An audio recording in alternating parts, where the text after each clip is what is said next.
If we could stand for the pledge, please. I pledge allegiance to the flag of the United States of America and to the republic for which it stands, one nation, under God, indivisible, with liberty and justice for all. Thank you. And we'll do introduction of members. Wendy Greenstein, Blackstone. Tammy Lemieux, Blackstone. Sarah Williams, Blackstone. Karen Vernon, Millville. Jack Keith, Blackstone. Matt Aaronworth, Assistant Superintendent. Erin Vanaco, Millville. Oh, sorry. No, that's okay. Jason DeFalco, Superintendent. Kind of didn't go in a full circle. It's my fault. Thank you very much. And we will open the floor for our first public forum, if anyone wanted to speak with us tonight. Moving on, we have consent agenda A. I will be honest, I'm not sure if we should split these up, or I wasn't present for July 15th, so, and I don't know if anyone else remembers I was not The present minutes. for July 15th either.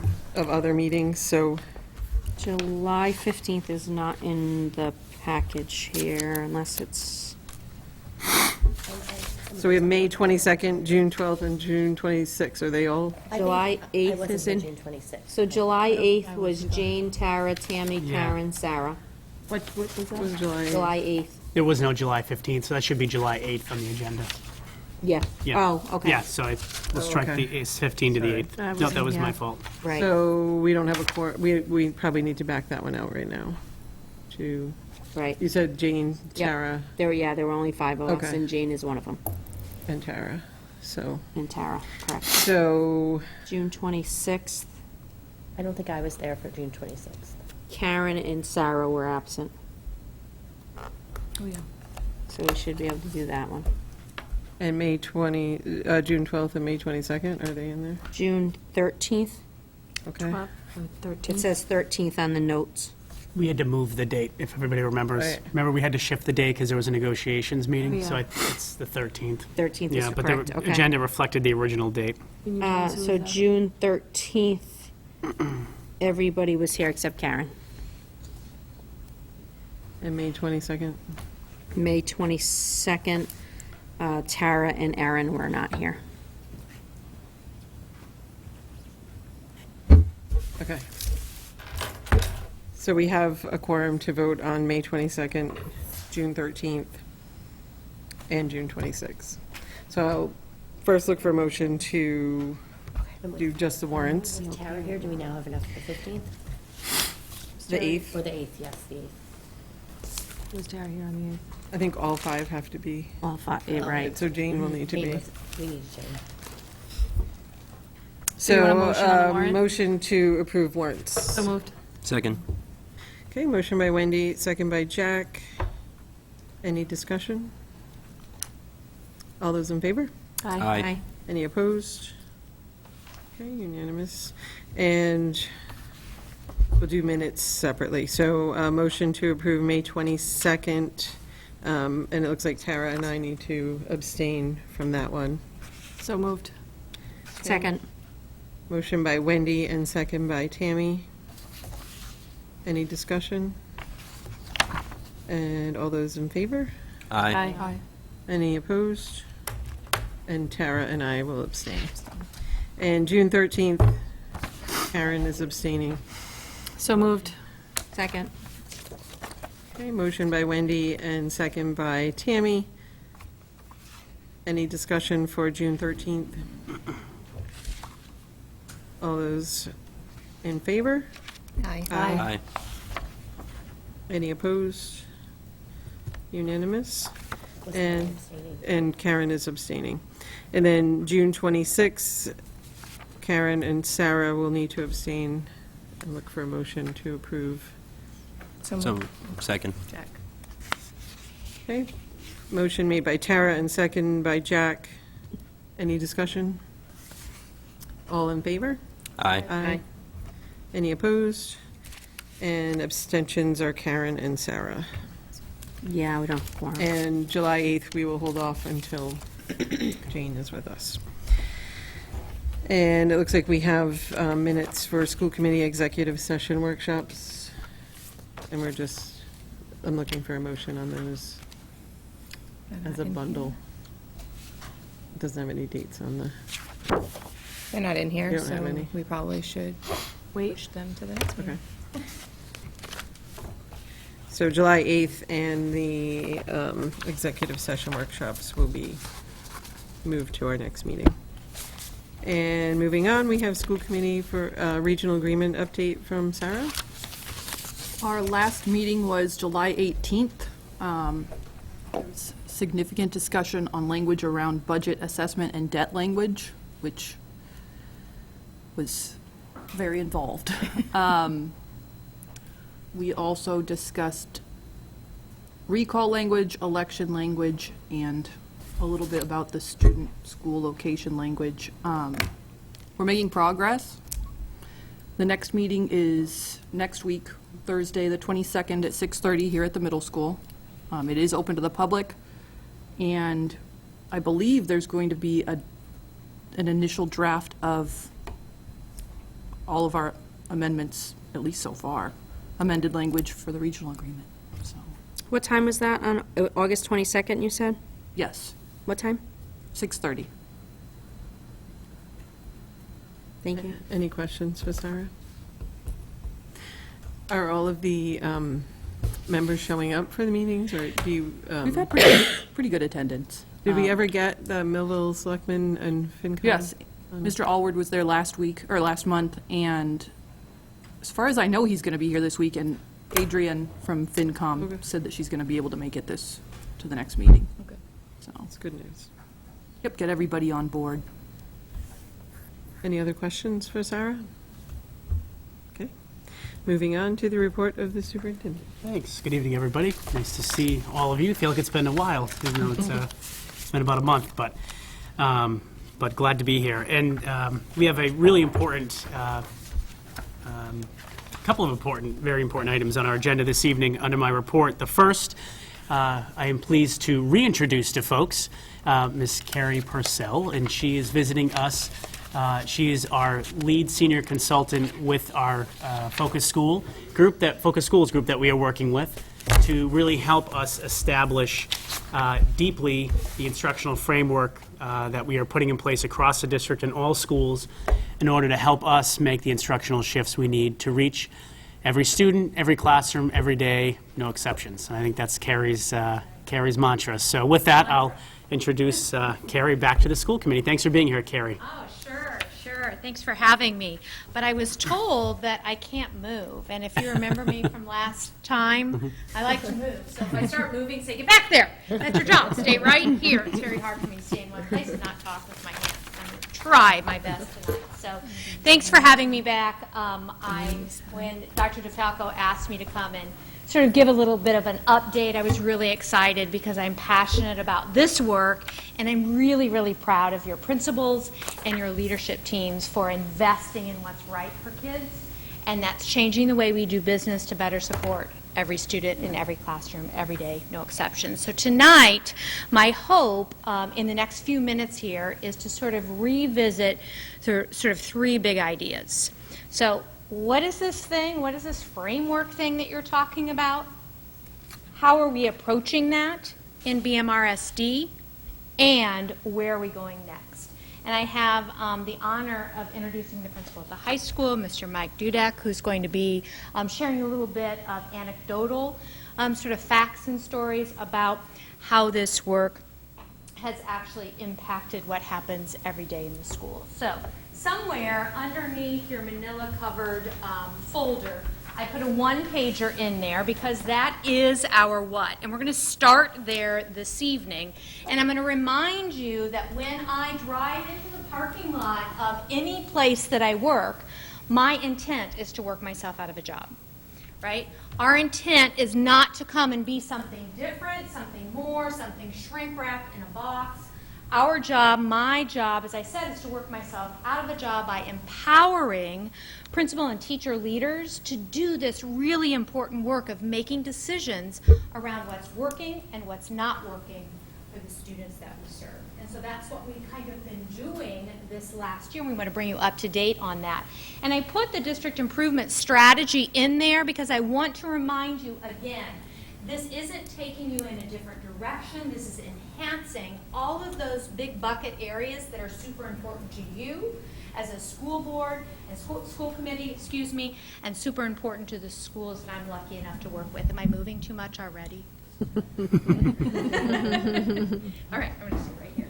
Oh, I can walk over here. All right, perfect. So we're going to dive in and look at this framework, because if I'm here for a minute or if I'm here for 15 years, this is the work, right? This is what we believe, these sort of 7 pillars. If we do these well, and by well I mean with fidelity and integrity, as leaders, principal leaders and teacher leaders, we are going to move the needle on student achievement. So I want you to take out a pen, and as I'm talking and going through these, I want you to kind of highlight some of the key words that I'm talking about that we tried to cover this past year, and then I'll talk with you about how we did that. So, number 1 on that one-pager that I handed you says, identify and implement a school-wide instructional focus. So that means that as a school, as principal and teacher leader, we work together to decide, what does the data say is working? What does the data say is not working? And if we were to do one thing better than anything else that we did instructionally, what would that be? So I'm going to talk with you about how we got there, but this last year we focused a lot on this idea of the identification of. And it wasn't something that you just pick out of the air.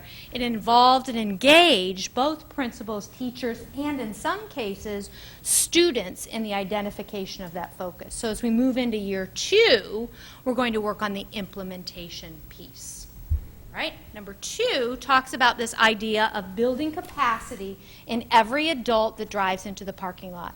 It's about developing strong collaboration teams where folks sit around the table and talk about the kiddos that they serve. How can we work smarter for those children?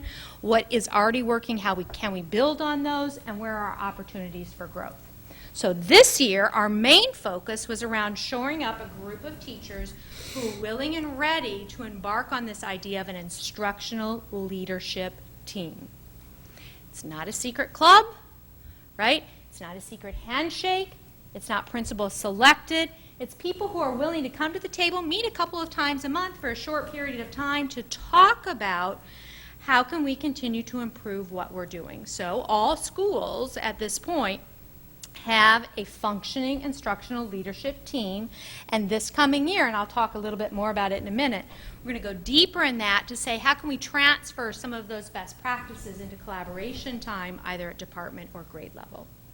Right? Number 3 on that paper talks about the identification of just a few tools, 3 to 5 tools that we want to hand off to kids, that we want to teach kids how to use, that will help them with the instructional focus, will help them get better at that instructional focus. So we started in the spring, and we're going to move a little deeper into this in the fall, going through a protocol that helps us select those evidence-based practices, those tools that we're going to pass off to the children so that they can be successful, independent learners. Number 4, well, gosh, we know that every teacher drives into the parking lot every morning to do right by kids. And they use all the tools that they have, that they know how to use, and it's our moral responsibility, if we want them to do something different, to provide them, number 4, job-embedded professional development. So for the first time, I think, and Mike can correct me if I'm wrong, for the first time, really, when they're thinking about this opening day workshop, professional development day, they're really going to do some professional development around what do you mean by this instructional focus, and what is our data saying, and how are we celebrating all of these things?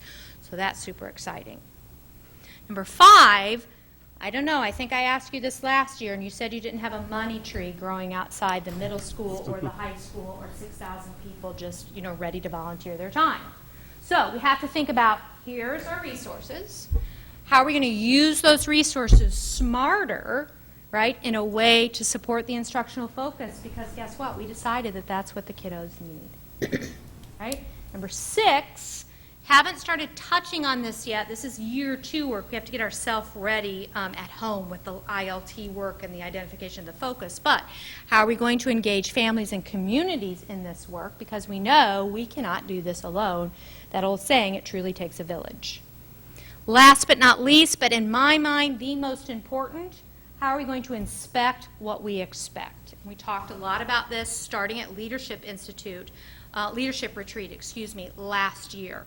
How are we going to set professional goals? How are we going to set SMARTY goals for our students?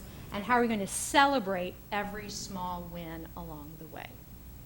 So as I said, if I'm here for a minute or 15 years, this is the work, right? We're not proficient at all of this yet because we just started on this journey, but we've certainly made some nice headway. I'm going to pause because Matt says I'm talk too much. I and never I'm said gonna, that. Well, I said you're highly energetic. Oh, I'm highly energetic. All right. And to say, was there anything that I said, well, that doesn't make sense, or what in the world are you talking about, before we talk about, okay, so what actually did you do with this piece of paper last year? Anything not make sense? All right. So I tried to identify, well, what did we do? We did one thing at the beginning of the year. We did 6 things throughout the year. And between all of that, I did 30 things. All right, so I'm going to talk to you about what 1, 6, and 30 mean, starting with number 1. We launched last year introducing the framework at Leadership Retreat. And this was an opportunity for both building leaders and district leaders to come together to talk about what do we want for our children, right? And what is our professional goal? How are we going to change our practice or enhance our practice to meet those sort of desires and wishes for our kiddos? So at the beginning of the Leadership Retreat, and I'm sorry you can't see this, it's a teeny tiny font, but we're going to get this to you electronically so we don't waste 6,000 pieces of paper, but I can talk to it right now. We set what we called SMARTY goals. So building principals, district leaders, we talked about what is the specific thing that we want to do, how are we going to change our practice, right, to better support our students. How will we measure that? Is our goal attainable? Is it relevant, timely, and here's the kicker, the E. Will this goal help every student that I serve? Not those kids, not these kids, not going to leave those children out, but how is our goal going to support every student? So that's sort of how we started this, by setting a goal for ourselves before we launched it with our instructional leadership team. So after Leadership Retreat, and pause at any time if I'm too energetic or talking too much or moving around, we had 6 opportunities for principals and their leadership teams to get together to work on the work. And it was so interesting because I collect surveys at the end of every professional development that I do, and I read every single one, and there's a place for people to write notes. And on one of the pieces of feedback, and I didn't know who it was from, I just know it was from a teacher, they said this was the first time ever I got to sit at the table with my principal and my voice was heard. So that was really powerful for them, that they are engaged and involved in these learning opportunities. So these are sort of the 6 modules that we went through last year with the instructional leadership teams. And I want to say, because maybe I wasn't clear, all the leadership teams from all the schools sat in one room together, so it also offered this neat opportunity for cross-grade level collaboration, which was really awesome. So the first session was just basically going over this framework. Who am I? Where did I come from? Why am I so strange? Why am I so hyper? And what is this framework? And how is it going to help me work smarter? Because I already am super busy. So are you giving me one more thing to do? And what I think that teachers will say now is, this isn't one more thing. This is giving me permission to say no to things that aren't that important right now. It's not what our kids need right now. So that was session 1. Session 2 was really talking about this idea of, so you tell me I have to be an ILT, but how does that work? How often does that meet? How do we set norms? How do we create an agenda? How do we communicate with our stakeholders? Because again, remember I said it's not a secret handshake team. It's not the principal's favorite group. It's a group of representative teachers who come to the table to talk about this work. The next time, we went through a process called the Venn diagram process, where school ILT teams looked at data and began to think about what is our instructional focus, what do we think that one thing that students need to know and be able to do might be. They learned that process so they could lead that process back with their entire staff. So again, for the first time ever, a whole bunch of teachers had decision-making power and decision-making authority over identifying that one thing that they want their kids to know and be able to do. Fourth session, well, okay, now we think we have this idea of what an instructional focus statement is. We have some kind of idea of where we think we're going with ours, but we have to think about how are we going to inspect what we expect. Focus Framework 7. How are we going to measure progress of our students around that focus and celebrate wins? Number 5 and number 6 happened at the very end of the year, so it was sort of toe in the water, introducing them to next year.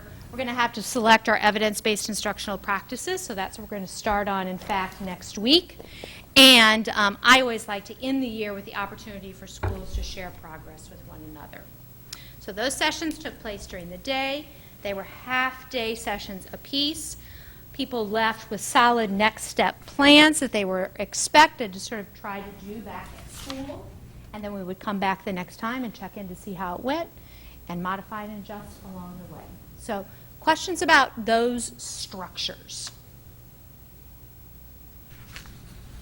All right, Matt, how am I doing about talking too much? Never said talking too much. All right, so I wanted to put up, and let me just click through here so they're kind of all up. I don't know if I can get them all up there at the same time. All right, so I was just going to show you some, and you'll get this electronically, but I can say them out loud. It's interesting because no one copied off of each other, but they sort of all were looking at data. I'm not going to read these to you, but I tried to highlight. I want to see if you can figure out, oh, I think there's some commonality here. So the high school, and these are all draft, we're getting to final here really soon. The high school said, boy, if when our students graduate from BMR High School, if they could be, do an exemplary job of problem solving, we'd be super happy, and we think that that's something they can do in every classroom, in every department, every day. Middle school also said, I think we need to deal with this issue of creating independent problem solvers in content areas and in the social emotional world. Millville Elementary, problem solving in academic and social situations. And the complex was really thinking about this idea of critical thinking, which is a different way of saying problem solving. So interesting, do we see some patterns and trends that the data is saying in Blackstone Millville, if our kiddos could be better at, what's the pattern and trend? Problem solving. We believe that we will graduate them college, career, community ready. Right? But they all took their different slant, they all looked at different data, and they did come up with some sort of common theme. So I wanted to show you, and it's really just sort of hard to see, and again, I apologize. The one piece that's really important to us is that schools celebrate progress along the way. We get that the state holds us accountable. We believe that we need to make improvements on whatever state test is put in front of us. But what we think is more important is celebrating progress along the way. So we ask that once schools identify their instructional focus, they figure out, well, how are we going to check in to see how those kiddos are doing every 4 to 6 weeks? And so we give them simple data tools where they can take out a pen and a pencil. I'm very old school. I'm like 107 years old. I don't get Google Drive, but I get pencil and paper kind of stuff, right? So they get this pencil and paper out, and they actually tally, well, how are kids doing They celebrate progress, and then they make adjustments along the way. And they find that very refreshing rather than waiting for the state to say, oh, well, this is how they did. So we're creating those opportunities. We're teaching them how to manipulate data, and I do believe, and correct me if I'm wrong, Dr. DeFalco, at some of the leadership team meetings, principals are even starting to do some of this work as a collaborative team. So that's pretty exciting. So the last number is 30, and I think this is the most important piece. But before I do that, any questions on those 6 ILT meetings? What were you talking about? Who was there? And how long did they meet? And any questions? I have one. Yes, but Erin. Those teams remain the same, correct? This school year going forward, there are, Yes, and. okay. Okay, yes, and. So they don't have to get a tattoo that says I'm going to be on ILT for life, right? And we like to create some sort of rotation, but for the most part, we suggest, unless there's extenuating circumstances or someone says, you know, this isn't what I thought it was, that they remain the same for at least a couple of years, right? And then maybe half of the folks rotate off and bring on, you know, another group of people. Yeah. But administrators stay the same. It's just the it's the teachers teams. that rotate out. Is that correct? Yes, so the well, Mike and lots of principals don't like me saying this, and I was a principal, so I can say I didn't like it either. But when someone told me, the ILT is not run by you, right? You're a participant in the ILT. The ILT is facilitated, and the conversations are led, and decisions are made collectively, and you're just part of the team. But because you're the building principal, we ask that they attend, right, so that they can be the conduit between transitions and so on and so forth. I just have one more question. Is there a balance between administrators and teachers on these ILT teams, or?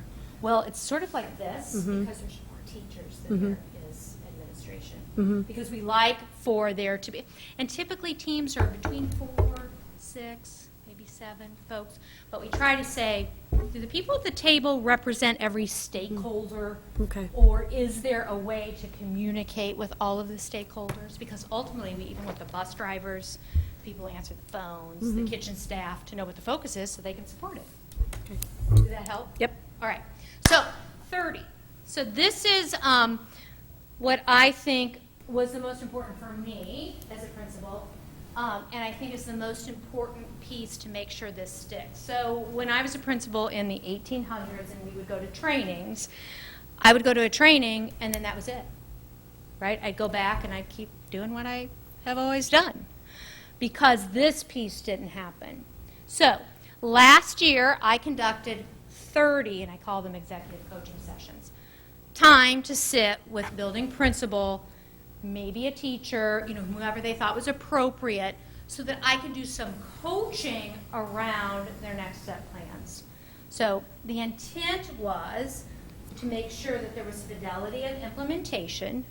If there were snags or snafus that they couldn't just sort of work themselves through, I would help them with that. We go on classroom visits together. I practice with them giving feedback.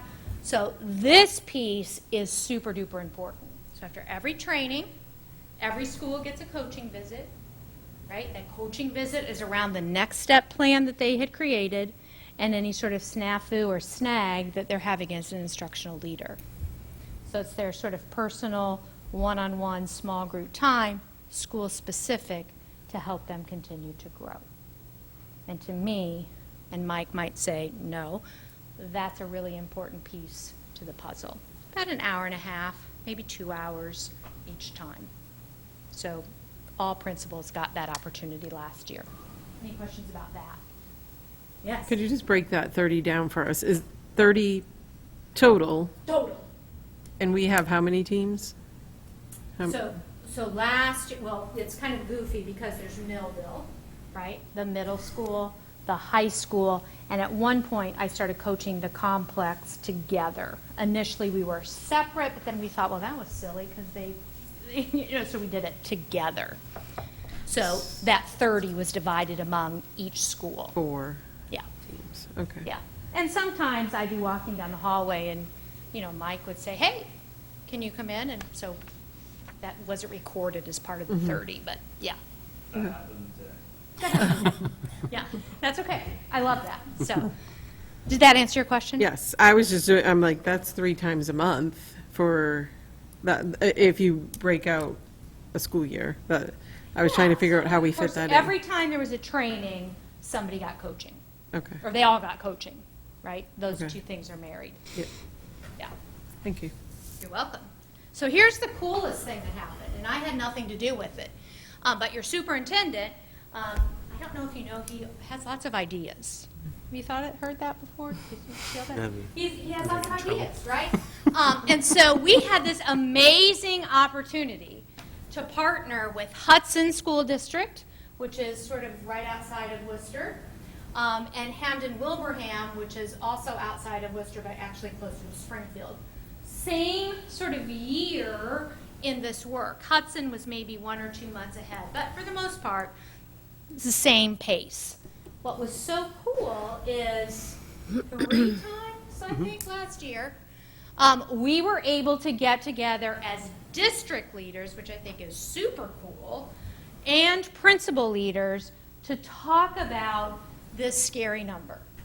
Because I'm the bad person that says, you know what? I heard this too, and it made my stomach hurt, and I had to get Pepto-Bismol, and I think I even had to get a little therapy. Because what the research says, that if we're going to move the needle on student achievement, we have to create opportunity for district leadership and principal leadership to spend 50% or more of their time focused on teaching and learning. So we talked about that in this group with principals and district leaders from across these 3 districts. And what I saw happen was magic. And then they were starting, I think Blackstone Millville went up the road to visit Hudson, and principal or superintendents are chatting on the phone, and we're doing a common book study. In fact, we're doing this coming year Dare to Lead by Brene Brown. If you haven't read it, it has nothing to do with education. It has everything to do with sort of helping ourselves be better people. So at any rate, these 3 PLA opportunities really helped us hone our skill set on increasing the amount of time that we are being true instructional leaders and talking about the barriers that prevent us from making that happen. So that was sort of this icing on the cake to last year. So I have talked a long time. Let me pause and say, what did I say one more time that didn't make sense or you have a question about before I bring Mike up, who's going to tell you the real stuff? Like, oh yeah, you can stand up here and say any of this stuff, but what really happens when you're not around? And then we'll talk about this coming year.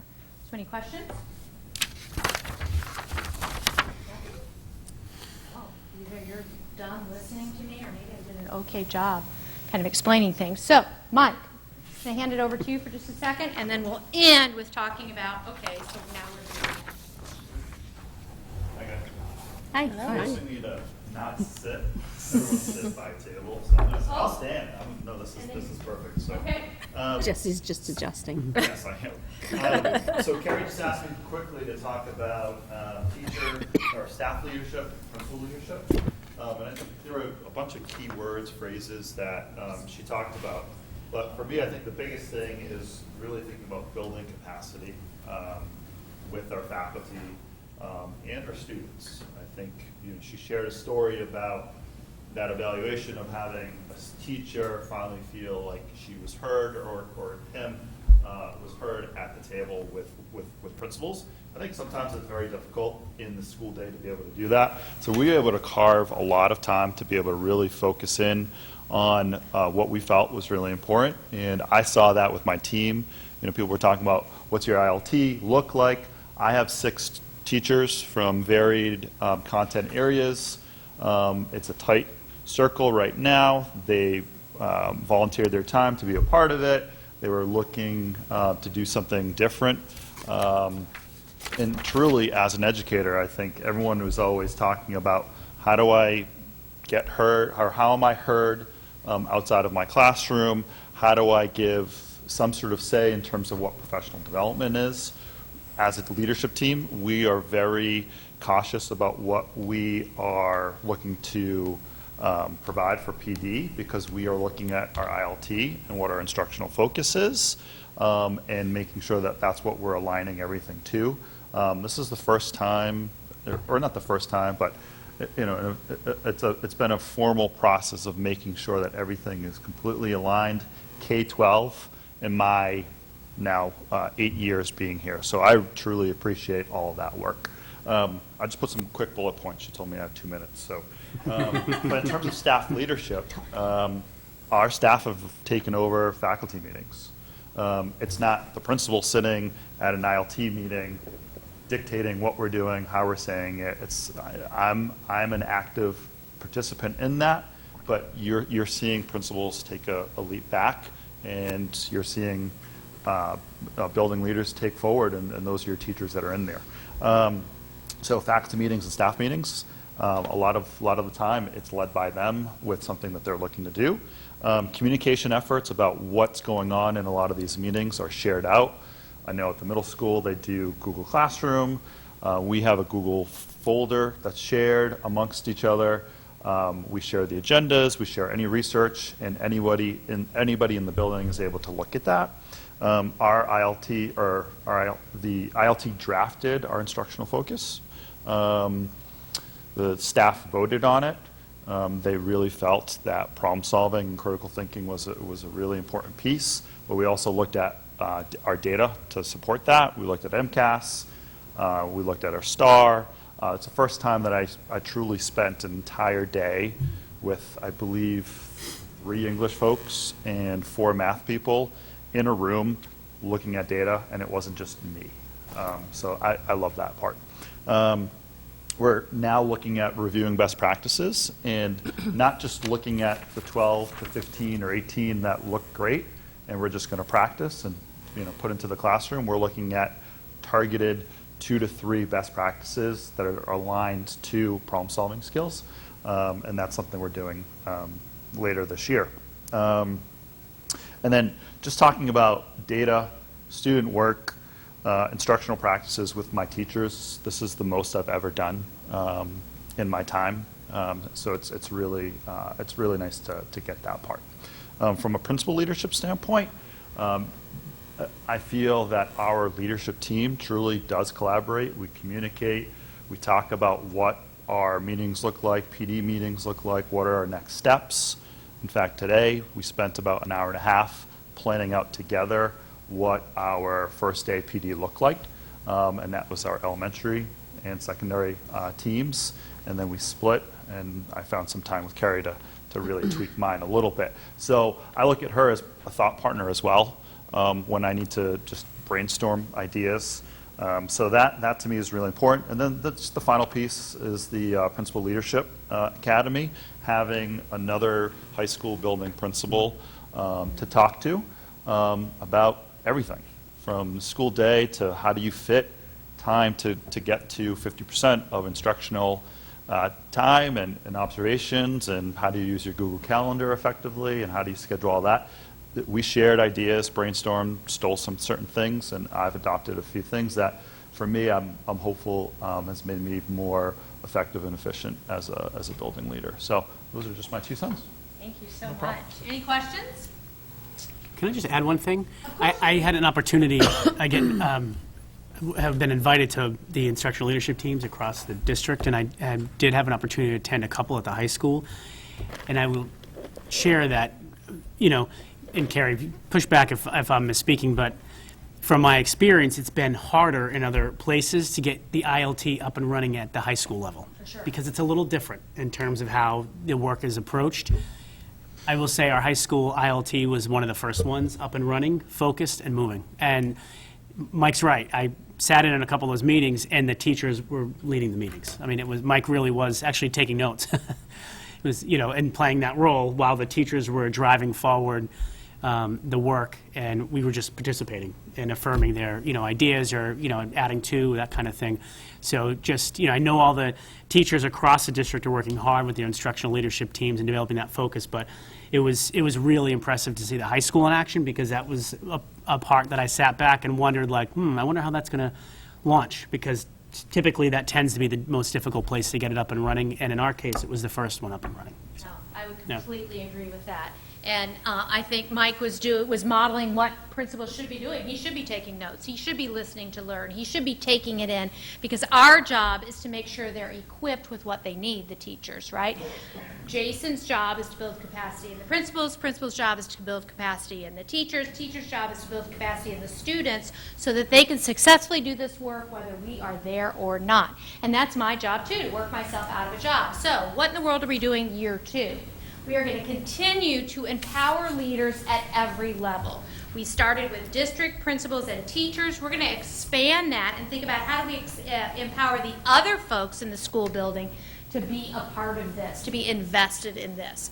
Second one, if I weren't so old, I would seriously do backflips, and I should say thank you, thank you, thank you, thank you, and thank you again for this piece. This year, we're going to have the gift, the luxury, the treat of having much-needed coaches at the elementary and secondary level.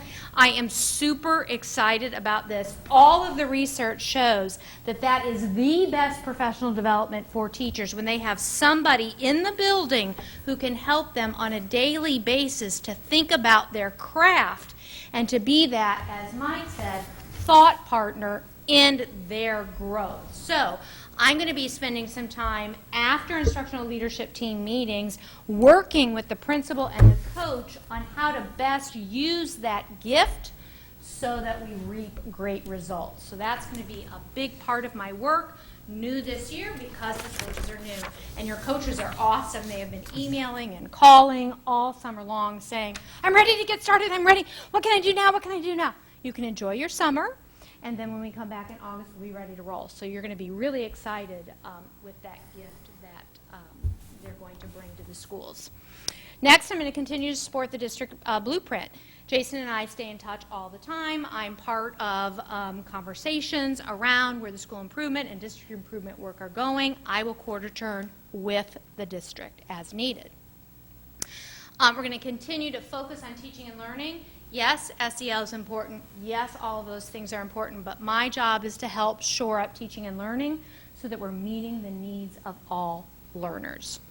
Next, we're going to keep getting better at looking at data, inspecting what we expect, moving beyond MCAS and MAP and formative assessments in the classroom. We're going to be looking at attendance, both teacher attendance, student attendance, all of those pieces of data that help inform our decision making. And the most important, we're going to do right away, we're going to decide on those evidence-based practices, those tools that we're going to hand off to the kiddos so that they can be successful, independent. So we're going to be busy this year, and I'm sure I'll be back next year to tell you how this went as we think about sort of so what, now what. So, any questions on what's coming up or any wishes that you had that aren't up here that you want me to consider that maybe I didn't? Excuse me. So what's the timeline? So problem solving is the focus. What's the timeline to actually start implementing some of the strategies or practices? When does that start? Yeah, that's a super good question. So what's going to happen is next week, principals are going to revisit the protocol that we learned in the spring about how do we go about selecting those evidence-based practices, and then they're going to jumpstart right into that conversation. Did you tell me the PD day is not tomorrow, but the next Friday? Somewhere close. Yeah, it's Yes. a week from this upcoming Tuesday. Okay, a week from this upcoming Tuesday, right, when we bring the teachers back together, they're going to start grappling with these evidence-based practices, and you're going to see those starting to be part of what's happening in every classroom every day by mid-September, end of September at the very latest. Now, here's what happens, Tammy. Here's what at least we have learned along the way. They'll pick 3, and they'll get really good at 1. Once they get really good at 1, they'll add another one. And that'll happen throughout the course of the year. And some schools will move a little bit faster than the other. But by the time the leaves start turning on the trees, you'll start seeing those evidence-based instructional practices in place. Is the expectation that the practices will be different at each grade level due to the complexity of problem solving at each level? That's another really good question. And guess what? We let the schools decide that. So every school is a little bit different. Sometimes in elementary, for example, primary might have a small set of evidence-based practices, pre-K to 2, 3-5 might have something. So schools make that decision. We just give them the space to do that. And I offer advice every now and again, but really it's the school's decision. Other And questions? the same practices will be practiced in all content areas. That's the goal. Yeah, every Okay. classroom, every day is kind of the Yes. approach with. Because here's the thing, I mean, throughout, like, time, we've done sometimes a pretty good job of confusing kids because we don't give them just a few things to get good at, right? So let's get good at a few things, and then that's going to start helping everything else. Those are good questions. Thank you. Any other questions? Jason's saying your time has been up for 25 minutes Nope. now. Okay, well, you know where to find me. Jason knows where to find me. If you ever have any questions or ever want to come to a training or ever want to walk a building with me, just check with Jason and we'll make sure that we can make that happen. It's been a pleasure to be here. Thank you, Mike, for sharing the real story of what happens when I'm not around. And I'm super excited for year 2 because I know it's going to be absolutely amazing. So, thank you. Thank you. Gary, thank you so much. How'd I do Thanks. standing in one spot? Not bad? We'll let you Okay. know when we watch the tape. All right, thanks, guys. Thank you. We're going to shift gears, and actually, Mike is going to join us again, and we're going to take a few minutes to go over the Spring 19 AP results. And Mike will cue that up. You do have in your packets an overview of the PowerPoint that Mike is going to review.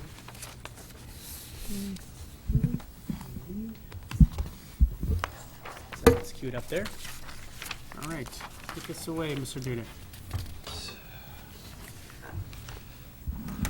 Hello, everybody. Good to see everyone. The beginning of the year is always exciting for a lot of many reasons. And I will say, for me, when we start looking at data and it all comes in, that's an exciting moment for us to really look at where we are, where we stand, and what we can do to improve on where we are. So today, I just wanted to go over our advanced placement numbers. So I'd like to share the data.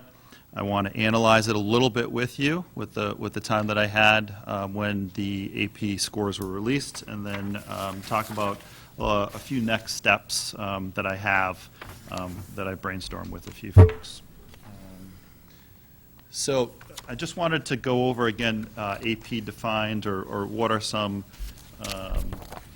things that you should know a little bit about AP. So AP, it's a university level freshman course.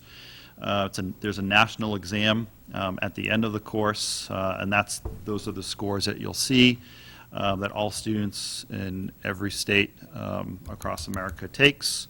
You have a score of a 1 to 5, 5 being the best. Schools, or with a score of 3 or higher, you can earn college credit while in high school. I recently just went to a Mass Insight workshop down in, I think it was Bridgewater, and there's some interesting conversations going on now, and I hope there's something that comes from that. But the interesting statement or fact is that not every state school in Massachusetts accepts an AP score, and they change the criteria in terms of what they would accept. So in some schools, they'll take a 3. Other schools will take a 4. So they want to look at that across the board in terms of Massachusetts state schools and say, okay, a 3 in calculus qualifies for college credit at UMass Boston, in Amherst, in Lowell, in Quincy, and everywhere else. But there were some interesting data points on that some schools that you would think would be across the state together were not, and I think that's been a lot of conversations with academic deans at those universities. But again, this allows you to compete with college admissions with students from all over the country, and it's a more of an equal, even playing field. But I also just wanted to state that scoring a 2, which doesn't qualify you for college credit, still proves college persistence as well. So Brian Smolinski, who was the director of Mass Insight, who I believe recently retired, did come in and really speak on that behalf in terms of just the experience of having AP in your high school experiences. In terms of some goals with Mass Insight, we're looking to increase participation rates, so greater student participation in math, science, and English, and I'll show you that data that we have. But we also want to look at increasing performance, more qualifying scores of 3, 4, 5 on AP exams. And again, data is an accountability measure, and we need to look at that and plan for or have action plans when we're not meeting goals such as performance, and then also just increase college success, so more students matriculating to and graduating from college. Some data points just so that you can see qualifying scores by grade, and this is on College Board. I know the screen, it's really tight to see, but I'm hoping you have that PowerPoint. But our graduating class, we had 26.7% of our students who just graduated receive a 3 or higher.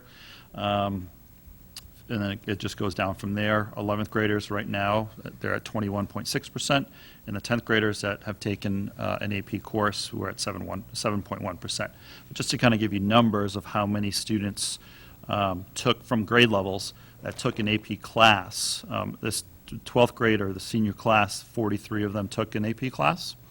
47 juniors last year took a course, and then we had 9 10th grade students that took a course. In that 9th grade, they have an opportunity to do a little AP Bio or U.S. History. But you see clearly that it's an upperclassmen are taking those. Summary of AP scores, again, we have our subject totals, 1 through 5, in terms of what their scores are, the total exams. I have another slide with some talking points and some analysis. But you'll see clearly that there are some courses that have 1 student in there, or 1 exam. Those are VHS classes that are offered. Students want to take an additional course that we may not have. So when you're looking at comparative government and politics, that was a VHS class. Music theory was a music class. Psychology, we have an honor psych, but we don't have AP psychology. 2 students did that and did really well with 4s. So that's just a brief summary of what you see. AP score report, so I put this together in terms of what the subject is, number of exams, the mean score, and percent of 3 or higher. Let's celebrate what is good. So if you look down, our chemistry, which is the 3rd one, I know there was only 4 students, but that's a tough course, that's a tough exam, and 3 of the 4 received a 3 or higher. So I do give credit to that teacher who's brand new, who took over for Mr. Slate and took over Advanced Placement Chem, and looking at the numbers, that's a nice win for us. Computer science, we're always thinking about how do we extend opportunities. That was brand new to us this year with Ms. Hunt. 7 students took it, and every single student that took it received a 3 or higher. And computer science principles, coding is becoming a big piece, big fields in Massachusetts and other states. So I was excited to see that. And then U.S. history and world history at the bottom, we were at 78 and 82% of students that had a 3 or higher. Now looking for areas of opportunity, clearly, when we look at stats, we had 23 students in there. We had 1 student score of 5. And then we had 7 students with a 2 and 15 with a 1. So with a 4% with 3 or higher. So that to me it raised a red flag, and that's something that we'll be doing a lot of reflection on and conversations with our math department to see where we are with stats, what progress needs to be made, what type of supports we need to provide for teachers, and so that was one big one. Our English literature, so we have English Lang and English Lit. You'll see that English Lit, we only had 5 students in there, and that was at 20% there as well. But it's the average or the balance is a little more equal for this year. As you can see with the English language, we had 49 students in there. I'm excited to talk about Mass Insight because we got into Mass Insight 4 years ago. We had a very comprehensive program with supports for our teachers and our students. And if you can recall, we were paying $10,000 a year, but that included everything. That included Saturday schools for our kids, that included mock exams, that included 2-day workshops in October for our teachers, summer sessions.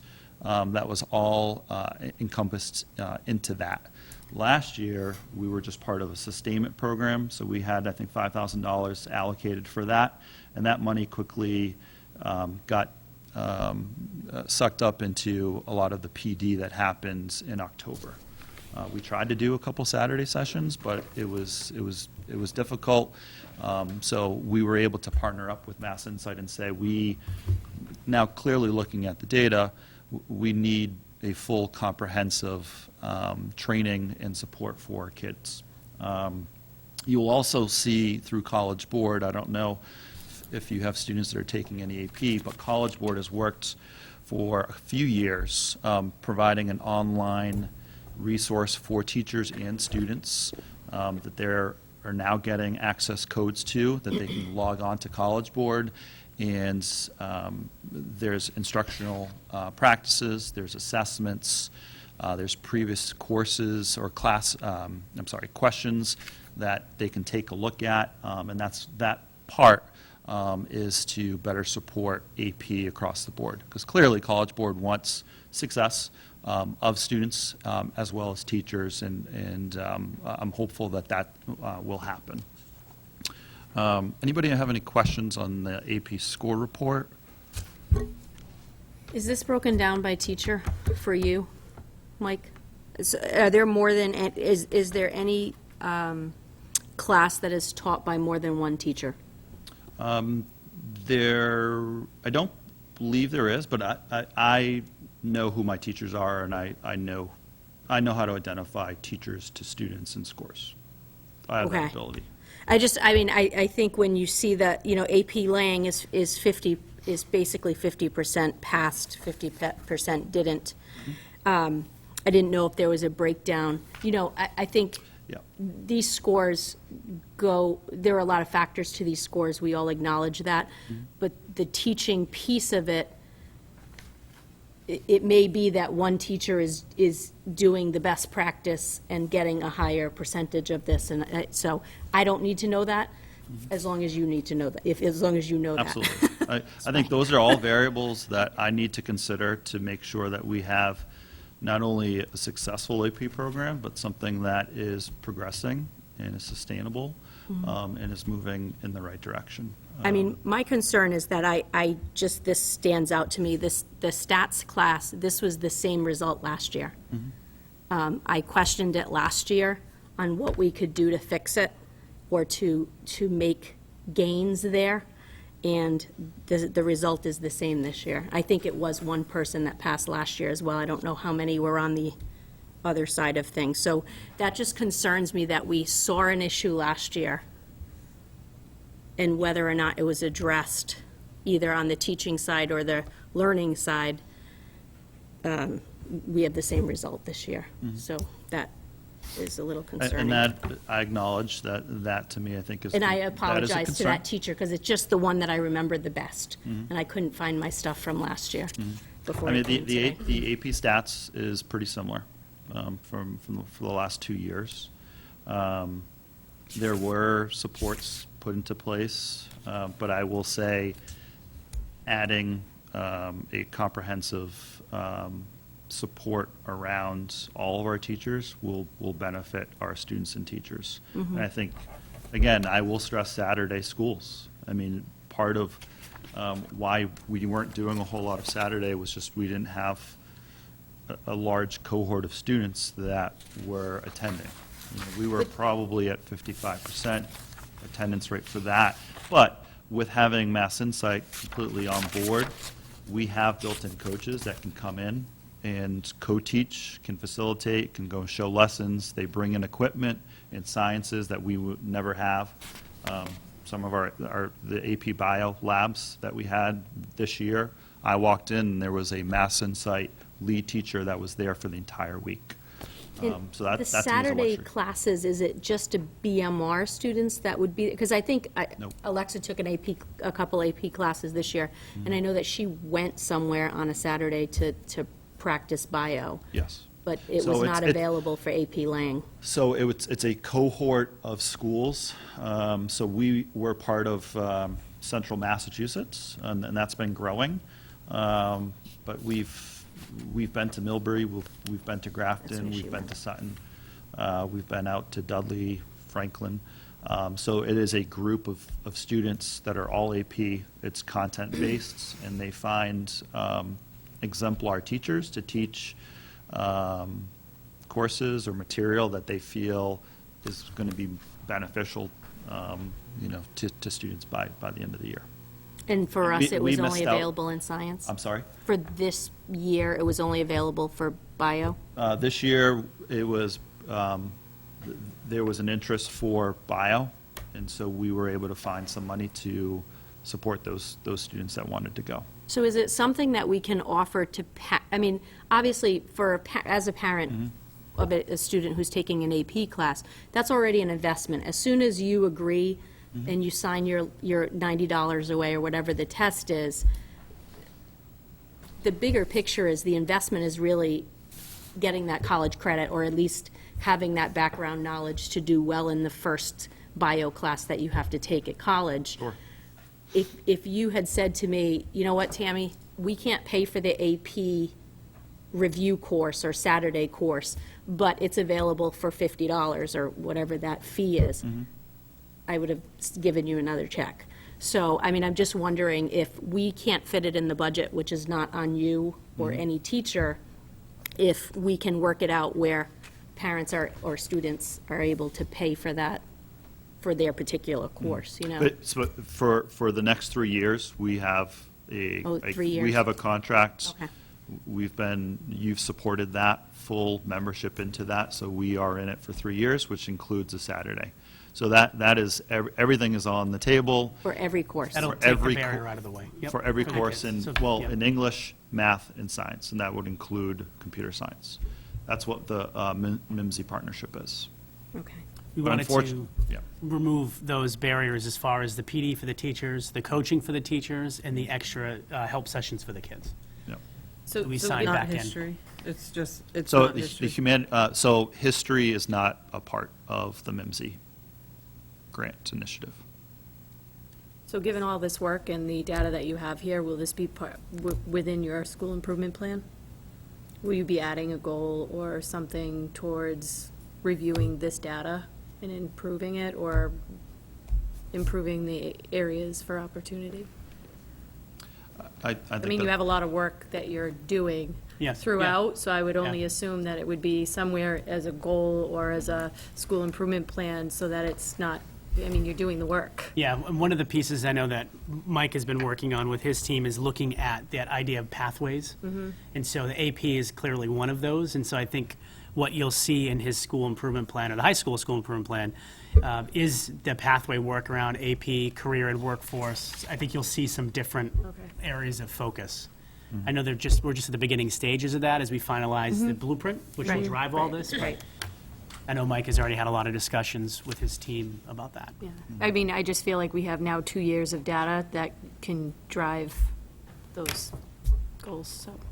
Absolutely. And that's, being part of the MIMSI grant, we also pay for PSATs for all of our sophomores. Our sophomores receive or take the PSATs, and we get into that AP potential part in its objective data to better support who gets or who's asked to be a part of AP. Thank you, Mike. No problem. Any further? So I just have a few more slides for you. This is just a five-year score summary, just so that you can see in terms of the goals and where we were. So in 2015, we did have 74% of our students with scores of 3 or higher, but you will also notice that we only had 62 AP students back then. A number of students or number of exams were 87. So we've been able to extend opportunities for more students, and it's been pretty consistent along the way. Last year there were 100 AP students with 171 exams. AP scores 3 or higher were at there were 47 at 47%. I think in a previous slide you see 49%. I'm still trying to work on, I think that we had one student that was labeled as a BMR student but really wasn't. I mean, you have to think this is a national database, so I think we're off by a few percentages there. So, but my concern again is looking at the percentile of students that are passing, as well as that balance of increasing opportunities for more of our students. But AP Stats is that's something that I really need to consider and think about where we are with the data, what are our next steps, and do we offer AP Stats to our students next year, or do we reset and recalibrate and rethink about what that may look like? So as of right now, is it being offered the first day of school? Is it on kids' schedules? It's on the schedule. We have 8 students who are enrolled in AP Stats. And have any changes been implemented, or is the same teacher, same? We have the same teacher for that course. I mean, these stats came out, I believe, in mid or early August. The day of our last meeting, or the day before our last meeting. 8th July. Right, I just remember I 'cause I had remember heard sending it an in email. Cumberland, and then I came here and we didn't have, there was conversation, so. But I need to just review all the data points. What year are the students? Are they seniors, or are they for stat? For this year? For stat, what grade level is that class offered to? So those could be offered to juniors and seniors. Last year, all but one were seniors. The one other student that took it was a junior, and interestingly enough, he was the one that received the 5. This year, we have 8 seniors enrolled. Yeah, I think, and one of the things that Mike and I have been discussing is that idea of kind of reset and seeing if that's the direction we need to move in. We don't know yet. I mean, I think there's also the question of fit and making sure that the students that are, have signed up for the course, are truly ready to take on that particular course. And so I know there's a level of analysis that Mike's doing on that particular piece. And so, again, there's 8 kids, so it's a much smaller group, but making sure that, the level of commitment's there on all ends. So the coaching, the PD, yes, important, but also, looking at the Saturday sessions and looking at the commitment from everybody involved in the class to make sure that it's going to work. Because, when you see the data once, it's a concern. When you see it twice, it's a trend, and that's a problem. But that's a good, I think what you're saying is information we could get from the teacher.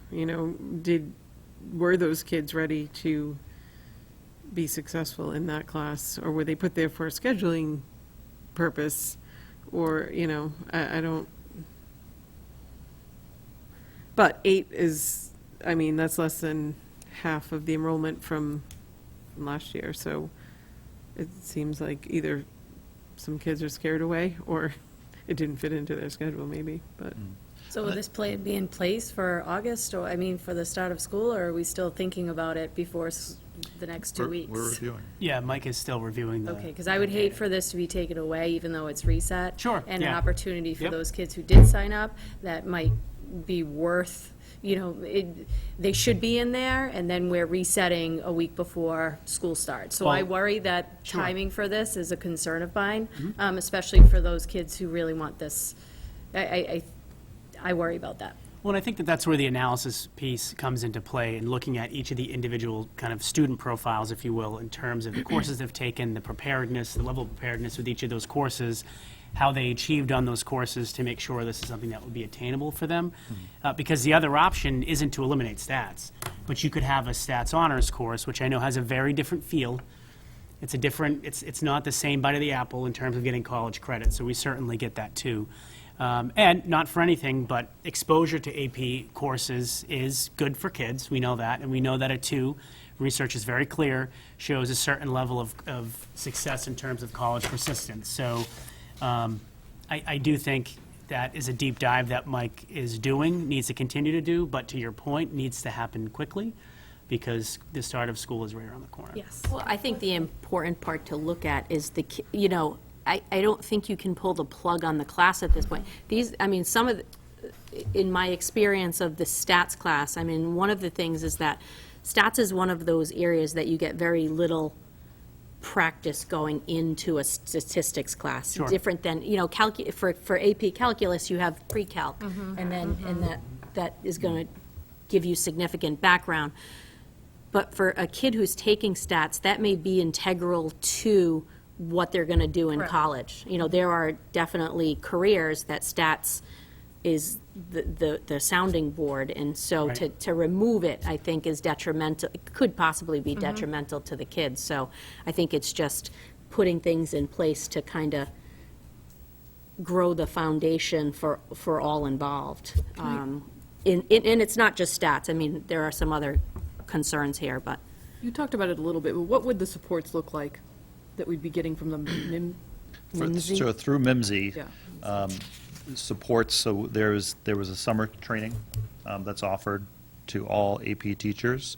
We also have pre-AP training. So we actually had a couple science teachers that are teaching biology next year that took pre-AP. And the whole goal and objective is these kiddos, and we look at freshmen and say they're AP ready, or there's an AP potential, so we need to know what it is that we need to teach so that all students are AP ready. They were excited to come back and said, well, now we truly know what AP Bio and Chem look like, so that when we're teaching, whether it's CP Bio or Honors Bio or CP Chem, we are creating a learning opportunity for them. So that's one. Two, we have 2-day workshops that happen in October at Bridgewater State for all of our AP teachers, and they all go to that. And it's a cohort of teachers that go and are part of that.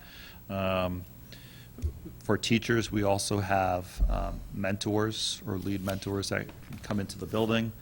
They co-facilitate, co-teach. They do anything and everything to help teachers become better at their crafts. College Board is now has that online component where teachers are getting more instructional planning resources. So that's in addition to what they're receiving. From a student standpoint, you have Saturday schools. We have mock exams that are given, I believe, a month and a half prior so that we know where students are at, so they can squeeze in whatever they could prior to that exam. And they also have what it's called, it's an app, my AP app login that they're able to get into, which is similar to like a Khan Academy platform to get them into that. And that's for all courses. Those are for all AP courses in math, science, and English. Okay. And if I could just add one other thing, I think to Tammy's point, there is no pre-stats course to take, No. which is definitely a challenge, but to help with the analysis piece of it, we can look at MCAS data through the state data warehouse system that goes back to when the kids started taking it. And in mathematics, there are 4 strands. And so there's number sense, numeracy, that's one, geometry, algebraic thinking, and stats and probability. So we can take a look at that to get a sense of, along the way, because that's a really great point, like how well did the kids build their sense of that piece, at least measured on that one exam. But it would Right. give a little bit of a sense to the depth of understanding they would have of those skills and concepts leading up to this. And that's that part of the analysis that I would love to really delve into with my math department, to see where have we fallen with stats, because clearly we have in that piece. And I think when you do that, that will help your overall math teaching and learning in the area of all four strands of math, so it won't, it will be time well spent. Oh, for sure. Yeah. And finally, I just wanted to conclude with just a student testimony. It's always nice to share stories that students come back after graduating from high school and talk about how APs helped them. But you could read that on your own. But ultimately, it gave students an opportunity to take on additional courses that they really wanted to get into. They didn't have to take an intro to poetry or an intro to Algebra 1 or take a placement exam. And it really, I think, gives a different viewpoint and perspective of what college course could look like, because when you talk to anybody in the AP world, they'll say the thing that most resembles a freshman seminar course in any high school environment is going to be an AP or an IB course in that building. So this, to me, I think was just a great testimony that I just wanted to share with y'all. Thank you. Thank you, Mike. Okay, thank you, guys. Thanks, Mr. Beaver. Thank you. Shifting gears, we're going to just give an update on the assistant administrator for special ed. And Jill, I don't know if you want to just join us up front, just in case there are any questions about the process or kind of where we are thus far. But I'll give an overview, and then if there are any questions, we certainly can turn it over to Ms. PG. But so as you know, one of our main focal areas in our improvement work is around really meeting better the needs of our students with special needs. And so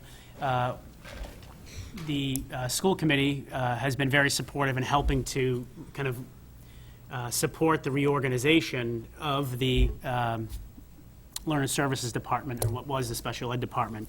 And so with that, we restructured one of the 4 team chairs into an assistant admin for special ed to really help move that department and really work with the kind of overhaul, so to speak, that it really needs. And so we've been on quite a journey since trying to find the right fit. And have ended a few of our search processes without finding the right fit, and then other times being left at the altar, we'll say. So, and unfortunately, we have not found the right match yet. And so, as you know, it's getting very late in the summer, very close to the start of the school year. And so we've had some conversations about pursuing a coach instead of the assistant admin role to help support the alignment, first and foremost, of the curriculum instruction and the methodologies within the special education department, but also across that whole continuum of what do those inclusion services look like and how those teachers are co-teaching and working together, all the way to what does an effective pullout look like, to substantially separate classrooms, and the development of some of our newer work within the department where we are actually bringing students back, we're pleased to say. So I wanted to give an update on this because I know it's something that's really important to all of us. And we were really hoping at this point to be introducing someone to the committee. But such as it is, we have not, unfortunately, been able to find the right candidate. And I hope the committee knows at this point that we do not believe in the warm body mantra. We're not just going to put somebody in a position to fill it. We're going to leave it unfilled if we don't find the right person and go to a plan B. And so that is where we are now on August 15th, and looking at what would a coach look like in that position and how would they work. We already do have that model in place. So it wouldn't require any adjustments to, new job descriptions or anything along those lines. We would just have that planning, teaching, and learning coach in place with our special education instructors and supporting that work. But I wanted to give an update to everybody because this is such an important position. And the teaching and learning piece has to move. And so we know that. With that, we would look between Jill, Matt, and myself, look at how do we absorb some of those other responsibilities, because there, as you remember, there's a lot of other things on that job description, but we will have to figure out a way to take them on to make sure that the instruction and the learning is being insulated from that. That is the piece that's the non-negotiable for us, and we'll have to figure out the rest in terms of the small team that we have and that's there, and we're happy to do that. So that's a little bit of an update on that piece, and then just a forecast in September at our first committee meeting. Jill will be doing a full presentation to the committee on exactly where we are with special ed across that entire continuum and where we're going this year. And so we have that to look forward to in terms of giving a very deep overview and analysis of the work that is to come this school year. But wanted to put out to the committee an update on this piece. Question? Go ahead. It's like waiting for Erin to look up. So is this an additional, so we have coaches in place right now? We have two. Two. Is this an additional coach?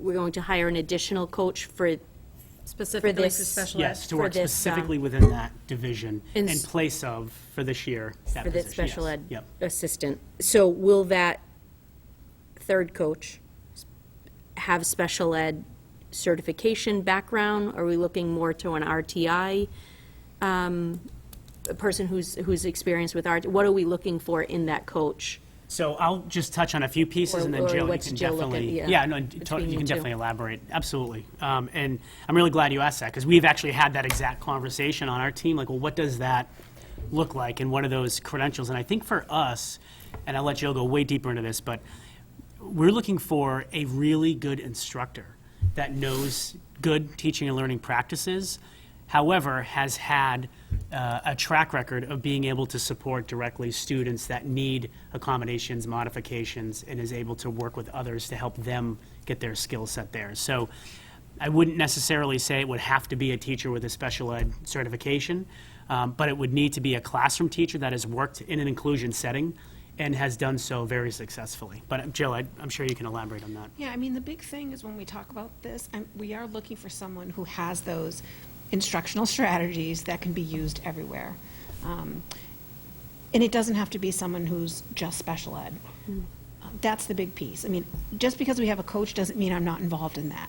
I mean, I have the background in special ed to look at those special programs, the specialized instruction, but the big focus, and I think we talked about this last year too, is ensuring that our kids in special ed are having access to the general curriculum. So if it's a teacher who actually is a regular ed teacher or has some experience, it might even be a bonus because they, you know what I mean? They've been involved in Been there, regular done that. education. The children in those, in our programs that are supporting students with special needs cannot come home with empty Envisions workbooks. I'm going to say it very bluntly, because there was never any access to that work. There was never accommodations and modifications made so that the students could acquire the same level of instruction that their peers have to access those same level of standards. That notion of, well, the students who aren't performing are just our students with special needs, so that's okay. And I think, the committee knows this, and we're all on the same page with this. That's gone. Like, those days are long gone. So, Jill, I think what you're saying is having that classroom experience actually would be a positive thing, because they'd be yes. able to help with the accommodations that are needed to access the classroom. Correct. And there are Expectations. people out there with special ed certifications who have done a lot of inclusion as well, that know that curriculum. But you're absolutely correct. We have students who have not had the same access to curriculum. Now, that's not to say, yes, they might be working on Envisions and teachers might not supplement and modify, but we have students who are not accessing just the same language that is being used in math. And we stress to teachers, it's, something as simple as it's not the dot, it's a decimal point. Because when you come to doing standardized testing, it's not going to say, where do you put the dot? And you're not allowed to say that. Correct. the It's teacher looking decimal- over. You know what I mean? It's decimal Yes. point, it's numerator, it's denominator.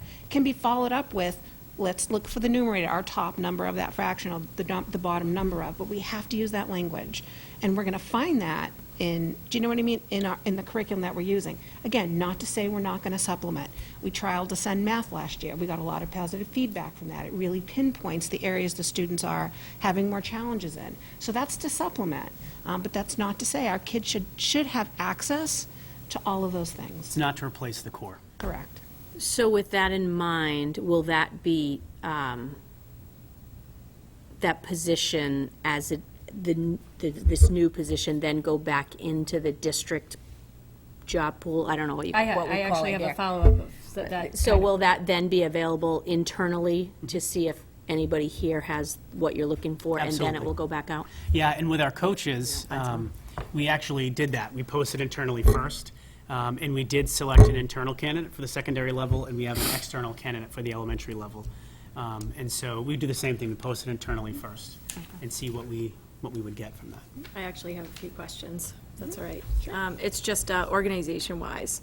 Will the three coaches be trained together, the two that we have hired, and then this particular one? They'll be part of that They'll be team, part, okay. absolutely. So, in terms of, I don't want to say hierarchy, because that's the wrong word, but if Jill's up here, is the coach here, and then the team chairs, and then is that where, where the assistant would be?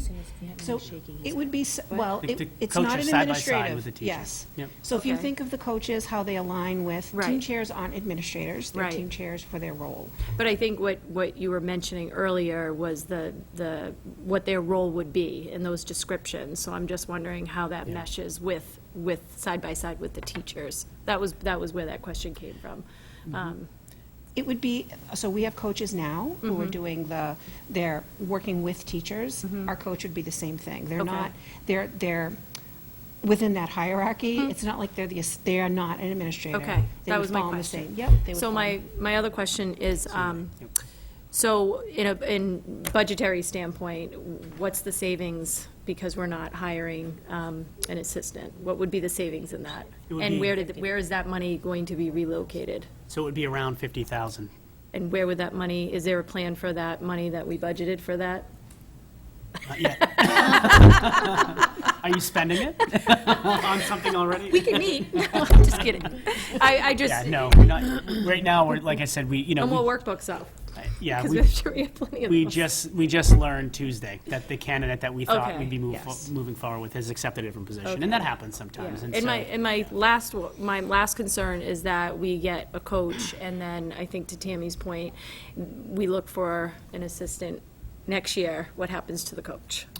So we would look at this model, correct. quite frankly, we would look to see how is it working? And if it's working, then I don't see any sense in changing the model. Right. If it's not working and it's, either the coaching structure isn't, how do I say this? Okay, so when you, Well, you're going to reevaluate the coaching anyway. We Because it's do, the first but- time that we have Right. coaches. and I don't know, I will say, I've had coaches work specifically with ELL teachers because they were like brand new at that level of work, and we, kind of pulled some out of the classroom to really retrain brand new ELL teachers in my past world.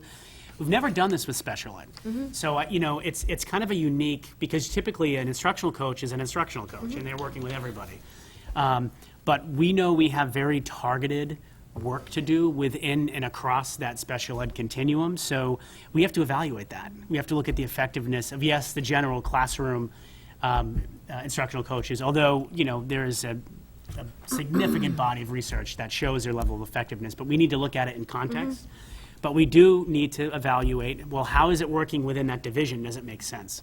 And so I think we would have to revisit that conversation during the year to see if it's something we'd want to continue with. But if your question is, will it be this and that? Right. I don't ever see that model coming forward to Okay, the committee. that was No. my question, but in No. budgetary. That So, was- so it would be a one-year position reevaluated at the end of this year to see if you want to go back to original plan Yep. or keep where, That was exactly how actually the three of $50,000 us had savings. teased out Okay. the thinking around that. I will jump in and say that I actually have worked with, in school where there was a special education coach, and they worked specifically in classes with special educators and their counterpart general education teachers. And we saw significant, I'm not going to say we saw significant improvements in the grades, but anecdotally, the teachers absolutely loved it. They felt more comfortable working with one another. They were finding new strategies on how to co-teach properly, and the students were benefiting nonstop. I think it's a good plan. I definitely think it's a good plan, and I think based off of the data that we have from special ed and the test scores, I mean, it's something that's necessary. So I think if anything's going to hit those students right now, it's going to be a coach. So I value that decision that was made. Change happens in the Yeah, classroom. no, I Right. value that decision.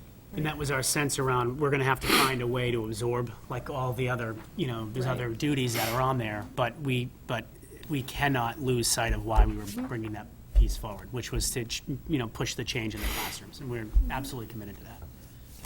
I'm excited about it, actually. I mean, I know it's our Plan B. Yeah. However, after discussion, I mean, again, I think sometimes we always think special ed is separate, but bringing this in, the coach in, we have coaches everywhere, across the district. That it's not just about content, it's about those instructional strategies. So bringing someone on board will assist, because I did spend time out in the classrooms last year. I'd love to spend more, but I do need that assistance. You know what I mean? The eyes and ears out there. And you can say, from our conversations as a leadership team, it was never really just a Plan B.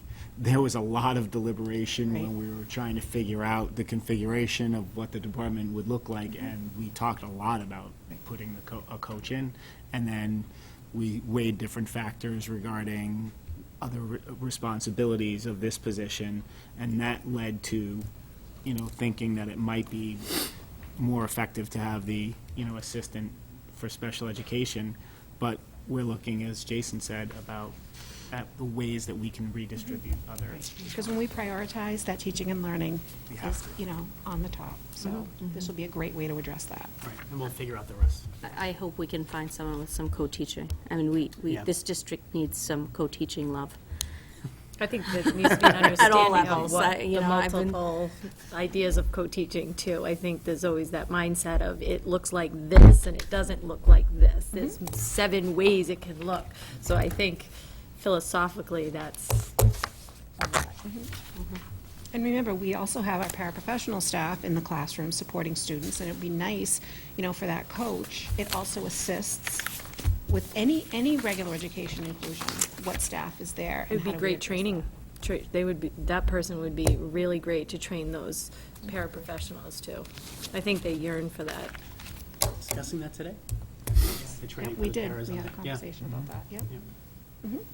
Sounds good. Okay. Any other questions? or- Anything else? Right, I'll see you again in September. Thanks. Yeah. Thank you. Have a great end of summer, Jill. I wanted to place on the agenda, just quickly, an updated elementary class size list between our 2 elementary schools. I know there was a lot of discussion about this last year, and rightfully so. And through support of the committee and the support of our communities, we were able to get our budget through the way we needed to and restore 2 of the positions at the elementary level. And with that, in front of you, you have the most up-to-date as of, actually yesterday. We just changed the numbers again to reflect as close to today's meeting as I could get, where the class sizes are.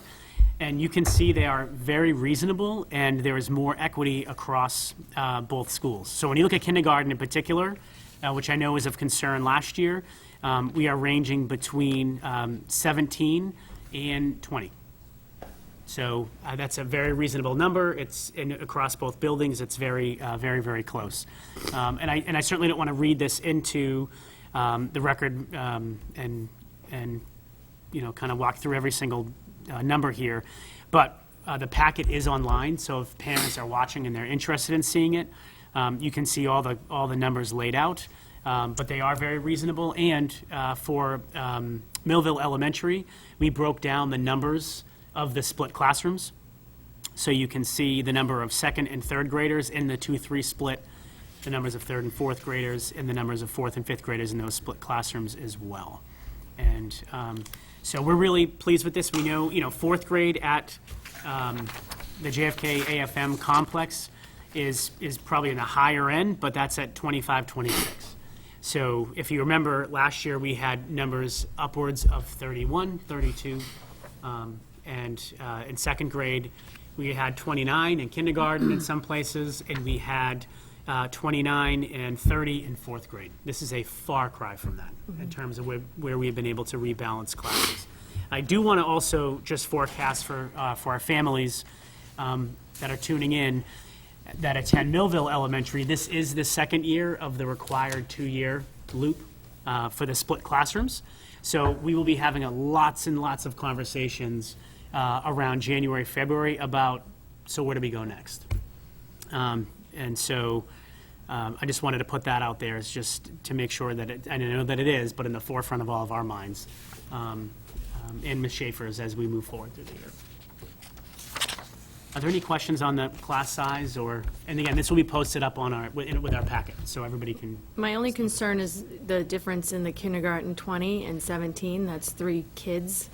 And I'm confused at why there's one classroom of 20 and the rest of them have 17 and 19, because 3 extra kindergarten kids, I can't do kindergarten, but I can only imagine 3 extra kids is a lot when you have the other kids have 17. So I do worry about that 20 right there. Sure. Just And wanted to if I may, so we finished, and we're really pleased about this. This is the way, things should be done, but the ELL services and the services for students with special needs are done. So kids will be serviced day one. There is no week or 2-week buffer for people to wrap their heads around where are they, what do they need. All that work is finished. So I'm assuming that might be the reason for the 20 is the pullout or the services that are received. It's For our not really L students. it's not really 20. It's because I would be worried that if this gets posted and somebody sees that their child is in a Yeah. group of 20, they need to understand that some of those students receive services, so it's not 20 all the time. And there could be some push-in support in that classroom, or it could be a classroom that has a larger number of English language learners. The largest population of ELL students is at the JFK FM complex. Okay. So, and predominantly, the level 1s and 2s, so the beginning English speakers, are in the younger grades. Okay. A lot of them are newer to the country at that age in this particular circumstance. So, that 20 might also have a para and/or an inclusion teacher and/or an ELL instructor. As long as they have the supports in place in that particular classroom with that number. How is our enrollment compared to last year? So, we are still waiting on the school choice numbers. However, we have 29, as the committee knows, we have 29 new students who have exited for charter schools. Right now, we are at about, and correct me if I'm wrong, Mr. Aaronworth, but we're at about $1 million exit, if you will, in terms of students who are leaving for school choice and charter schools. Is that right? 1.1. 1.1. So I will tell you, when we certified our student enrollment, we were just at 1,700. I think it was 1,699, which, I'm speaking from just memory, I believe we were somewhere around 1,735, 1,740. So I think we're down about 30, 35 kids, which makes sense because we lost an additional 29 to the Franklin Charter. So that number squares in terms of that. But I could give a full enrollment report to the committee. I didn't mean to put you on the spot. Oh, no worries. I was looking at the numbers. Kind of a of numbers the class person, so when I sizes see and- it, it usually sticks with me. So we're down about, I believe it's 35-ish students, which again makes sense with the charter expansion. I can get an update to the And we'll committee. get something in October from the Department of Ed, right? For Yes. Okay. We have so to that- certify our student, it's called our SIMS data, but. So maybe that would be the time for the update, maybe? Is Sure. Just during that time, then you'll have a secure number. Good thing. Any other questions on the student enrollment, or class size, rather, at the elementary level? We do need, if you look in your packets, there is a surplus list of textbooks from Millville Elementary that are from 2005 and 2008. These are materials that we just don't use. The Houghton Mifflin, it's a very outdated program. The fact that the word transparency is on here is funny. Oh, yeah, the instructional tree, yeah, the overhead, the old overhead. overheads. Yeah, the vis-à-vis markers, and I know, yeah. So I'd like to make a motion to approve the surplus at Millville Elementary. Second. Okay, motion by Wendy and second by Tammy. Any discussion for the surplus items? Does it get all recycled? Is that what we do with it? What do we do with it? So, well, the first step is we typically will call another vendor that actually purchases old materials, and we'll see if we can sell them. Believe it or not, there are places that actually will scoop these up. So Okay. that's the first step along the journey. Oh, okay, that's Yep. great. So we'll start with that. Any other discussion? All those in favor? Aye. Any opposed? That's unanimous. Thank you. And then just some quick updates on some really important events coming up. We have our District of One second annual Fun Run and Walk. It's on Wednesday. And this time, we are meeting at the Blackstone end and at the Greenway parking lot. Am I saying that right? Greenway parking lot? Yes. Yeah. Okay. And then walking up to the Millville parking lot, and we will have frozen, it's about 2.5 miles. That's a long walk. But last year, we had families with, well, I don't know what you had, your girls were off, like they just ran off. They on- ran away. So did your boys. They were long before you. Yours were on bikes. Mine were on bikes. We had bikes, we had scooters, it was awesome. I think there were rollerblades, people were jogging, Sarah was chasing the girls, my boys were in the I bet lake they were swimming, I think, or tired, in the though, river, after. so. Not on a kayak, headed down. It was super fun, but we're going to go the opposite way, and we're going to have one of our local businesses, shaved ice, for everybody at the end, so. And Lemonade stand. we invited our senior centers, from both towns. We want to bring as you know, the community together. It's really important for us, so we did invite them. The Millville Senior Center has another event, so it's kind of competing with us with that. So they're not able to join us. But the Blackstone folks have committed. They're setting up transportation, so we're really excited. We hope we get a really nice turnout to get our families and kids. And what time does that start? 6? I think the walk starts at 6, but I think it was show up a little bit earlier so we can kind of get organized and ready. It was just great. Last year was super fun, and we had about 100 people last year come out. We should have put that on the Blackstone page, the events that come cable. up. The cable, yeah. Oh, okay. Would have been great, because, you click on it and you see the events that are coming up, and it's something to think about.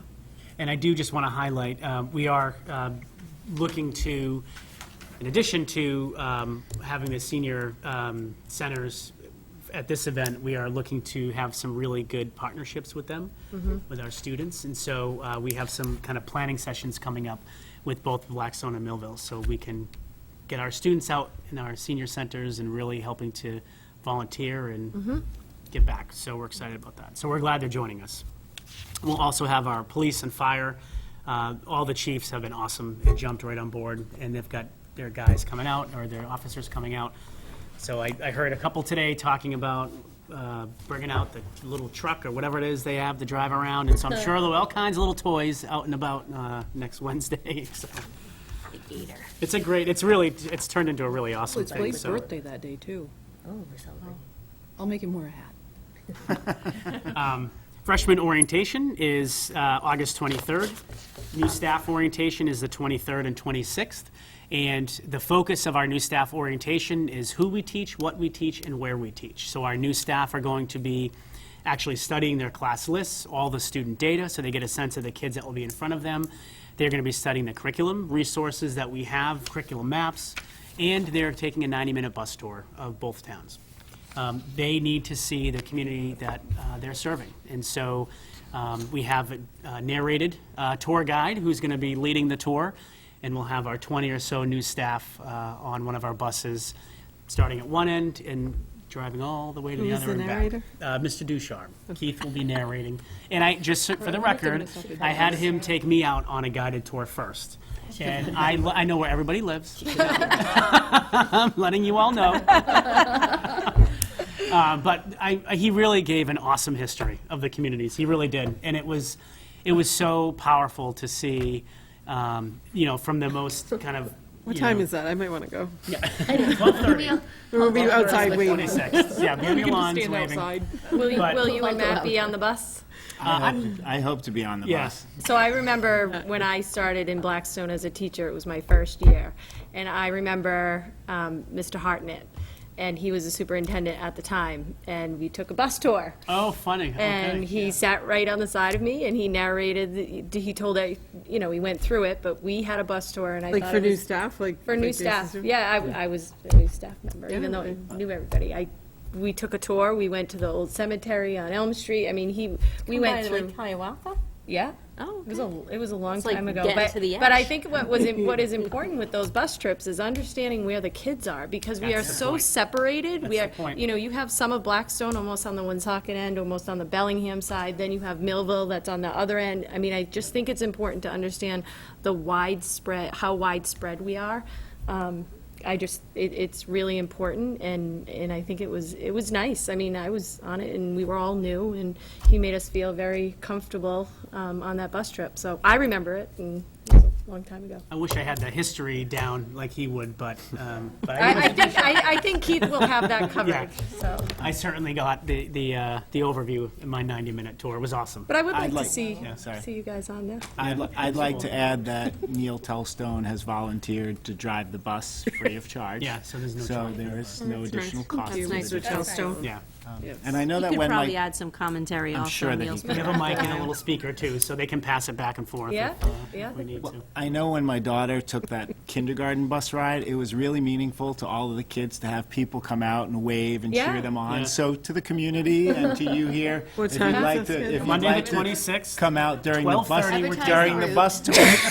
Serving lunch on that bus? We're having lunch before, but we're going to have some snacks on the bus. We actually were looking for a local vendor that might want to support, stuff. like the snacks on the bus, so we could give some shout-outs to those folks. So we're still calling around for that, but, yeah. It's a nice midday break. I think I'd like to see you guys on. Yeah, and the teachers, our new staff really need to see the communities that they're serving. Yeah, I think that absolutely. that is one of the most important pieces of that. Is it too complex of a question to ask how many people are going to be on that bus? No, there's just over 20. 20? Yep. Okay. So we're excited for that, in addition to all of the other pieces. But we really did redesign the new staff orientation to get away from just the, here's how you log in for this is where you log in for that. Like, those things are important, but we can do that another time. Let's actually learn about our kids and our community. So, all staff will be returning on August 27th, and students will be starting in August 28th, and I cannot wait. We're going to have a great launch to our school year. I can feel it already. So, with that, Mr. Aaronworth will tee off the business.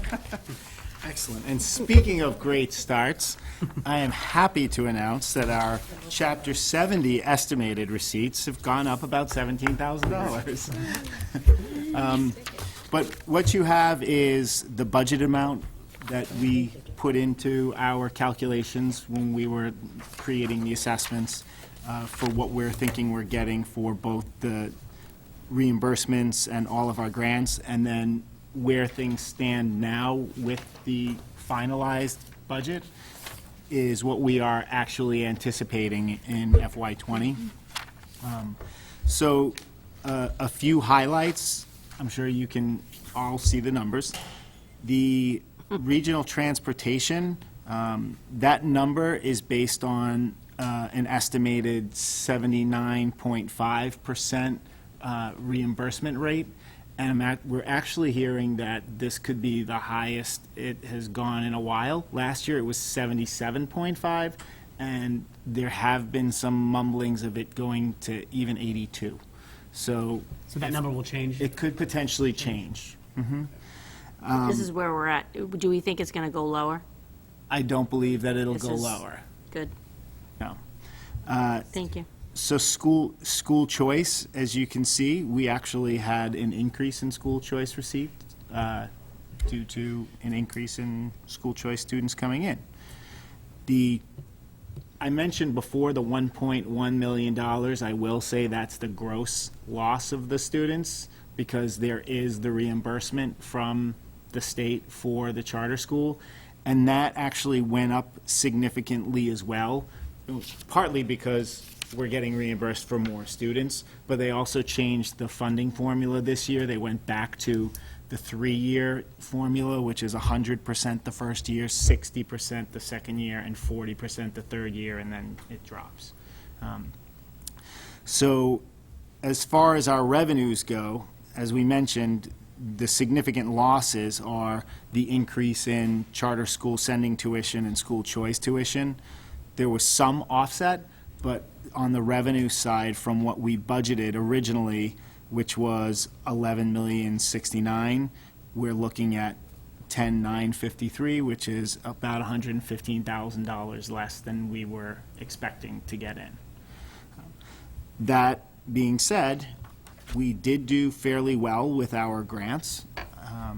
Those came in slightly above what we budgeted.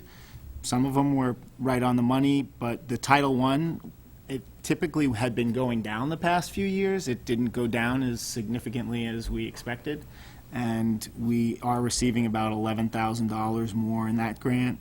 You can see all of the numbers. So about $23,000 additional income in grants will help offset that $115,000.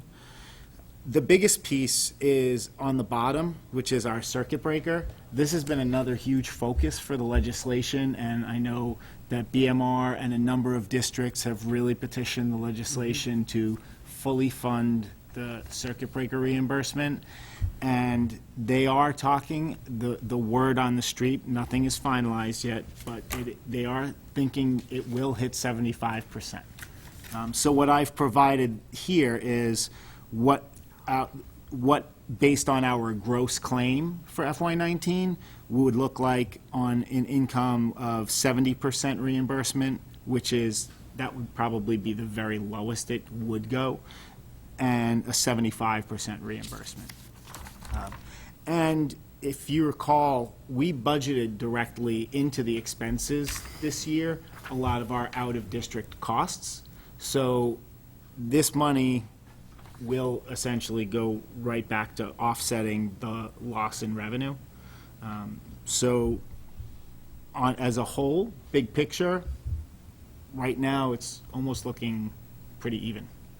So as we discussed earlier, we really need to dive into new faculty and what that is going to do to impact the budget and any other changes that have taken place. But right now, from the state perspective of revenue versus our expenses and reimbursements, it's almost looking like we're going to get a wash on what we expect. It's great that the numbers are finally settled, too, because it was just a very unsettling summer to fit, it was hard for us to lay this out till we knew what the final allocation was going to be. So once that all got signed and approved by the governor, it was, and you all got the emails, too, from the regional school district group, but they were just flying out this cherry sheet, that cherry sheet with all the different updates. So it was good to be able to put this piece to rest a bit and have a better sense of where we were going to be. What's not here, if I could, Mr. Aaronworth, just is outside grants that, we've been working as a district to acquire. So we'll have a report for the committee on that, but just at quick glance, in the past calendar year, so last August to this August, we have brought in over $150,000 in just outside grant money to fund unique projects within our blueprint for district improvement. Our Johns Hopkins, that was a $52,000 grant. The Focus Schools grant was $30,000 that we got. We got a private sponsor, $25,000 for tablets for the second and third graders. Are those in? Yep, they're in and they'll Ready be to handed out, and ready to go with the MyOn accounts all activated and ready for our kids. What grade was getting that? All second and third graders. Yep, so we'll be one-to-one with tablets in grades 2 and 3. Our $15,000 that we got to upgrade or install our new security, which Mr. Aaron will talk about in a minute. And then $25,000 that we were just awarded from our legislator, that small group of superintendents that wrote the proposal to develop career and workforce pathways in Blackstone Valley. That was funded at $25,000. So we're able to start really accelerating that work. As it is, we've got 5 students enrolled for the first time in our advanced manufacturing course run at the Ed Hub. And these are kids that are going to be freshmen. We're just really psyched that we're able to bring this forward to the community. So I just share that to say it's around $150,000, and that's not everything. But those are the big ticket items that we've been able to pull in the last year. Are there any questions on any of the numbers or reimbursements? Great. I'll move on to facilities update. Personnel? Oh, I have personnel. Oh, I have the personnel update. Quite honestly, I thought about reading all of the names and going through the list, but we will provide this list to you. You can look through it at your leisure. If you have any questions, please feel free to send me an email or reach out. Would it be possible to just give them an invitation to introduce themselves, or at least the coaches at least? I would like to see the new. Sure. I mean, sometimes they can get lost in the shuffle Absolutely. of the everyday thing, but I think it's important to see them and wish them well and. Absolutely. Yep. Yeah. We'll be happy to I invite mean, all there's the so new many. staff. That's a lot. That's Yeah. a lot of new staff. This So is- yeah. Yeah. just a thought. Sure, we'd be happy to do that. Not that they have to come, but at least invite them to introduce themselves. Absolutely. That's a great idea. On to the facilities update. It has been pretty busy around here from a facilities perspective. So right now, the JFK AFM complex project update, most of the windows are already in. They are still anticipating that the project will be done prior to, not the entire project, all of the interior windows in the classrooms and in the school space will be done by the time that school begins. They are on schedule, and we've been really working closely with the construction company and our OPM to have our cleaning and preparation schedule aligned with their work. So we've been getting all hands on deck and making sure that as things tie up in the construction, we're going to be able to make sure that the building is prepared for the kids to be coming in, because that is obviously the most important piece. Any of the unfinished exterior work is going to be like some possible caulking, some additional caulking on the exterior. If that's needed, which it may not even be needed, it will be done after hours. We decided that it would be very distracting to have people at the windows of the elementary school. The kids have a hard enough time focusing, and so that will be done after hours. It shouldn't be a concern. The doors, there are some exterior doors that there will be delay times. Doors are a hot commodity apparently in the construction world. And as the doors come in, we're going to set aside specific weekends where the doors are going to be replaced to make you and the community aware. There's a small abatement process that has to happen when we remove the old doors. There is some small amount of asbestos material, so there will be plastic encasing around them. We don't want anyone to be afraid. Everything is absolutely under protection, and they're licensed to do this work, but they're going to try to make sure that they pull the old doors out and put the new doors in the same time frame and get it bundled up on weekends. So that will have no impact on the kids or any programs. There is some paving that was supposed to happen at JFK AFM. There was talk about it being done for the summer. I did speak to town administration, and they said that the bids haven't been received for the work, and they're anticipating that the work may take place in the fall. So we'll speak further about that as bids come in and we hash out what the calendar looks like. The middle school driveway, we know about the potholes. Sure that got on there, Tara, I know that was. It's on there. They are supposed to be getting patched tomorrow. Yeah. So that is a good thing. Millville Elementary boiler update. As of right now, we went to the Board of Selectmen for Millville, and we presented that they were going to need to come up with a time to vote. They're determining when they're going to take both a town vote and also a ballot vote has to be taken for this, apparently. And once they give that information to us, when they're going to have the votes, then I can send that information to MSBA and let them know that we're going to need an extension to coincide with when they're going to need to vote. We've already spoken to MSBA about the extension. They said, you don't even need to request it. Just send us a letter saying that here's when we're going to vote. We're going to need an extension to this time. So that has been very good. High school fire system update. So, right now, ironically, we were back where apparently we were a couple of years ago. There was a power surge just about a week or so ago, and it fried the actual panel. So currently, the system is down. We discussed this with Chief Sweeney. During the day with people in the building, he's not concerned because we're the fire alarms. Right now. Yeah, Right I now. want when kids are I there, apologize. I'm going to get there. I know, like, just, So, I'm thinking of parents listening. Like, understood. Understood. Smoke, there's also smoke detectors, as you know, in all of the rooms. We are supposed to, the work is supposed to be starting on the installation of the fire panel. It's supposed to be starting this week. I need to follow up on that. They're hoping that most of the hardwiring work will be done by the time school starts. And then what's going to happen is there will be remote wireless sensors, additional sensors, put into the classrooms once school does start. That's actually for additional protection. The system will be up to code by the time that school starts. And the additional sensors are going to just provide extra protection.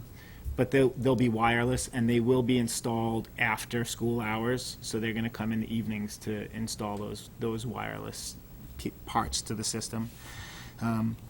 As it mentions, we are doing building checks nightly, and we will continue to do the building checks just to make sure that when there's no one in the building hear the alarm is going off, that the custodians check at 9 p.m. and 2 a.m., and that worked for Chief Sweeney. He said that should be fine. Obviously, we want to protect the building. The lives are significantly more important. And again, any work that's additional once school starts will be done after school hours, and the system should be up to code by the time that the kids return to the finished. building.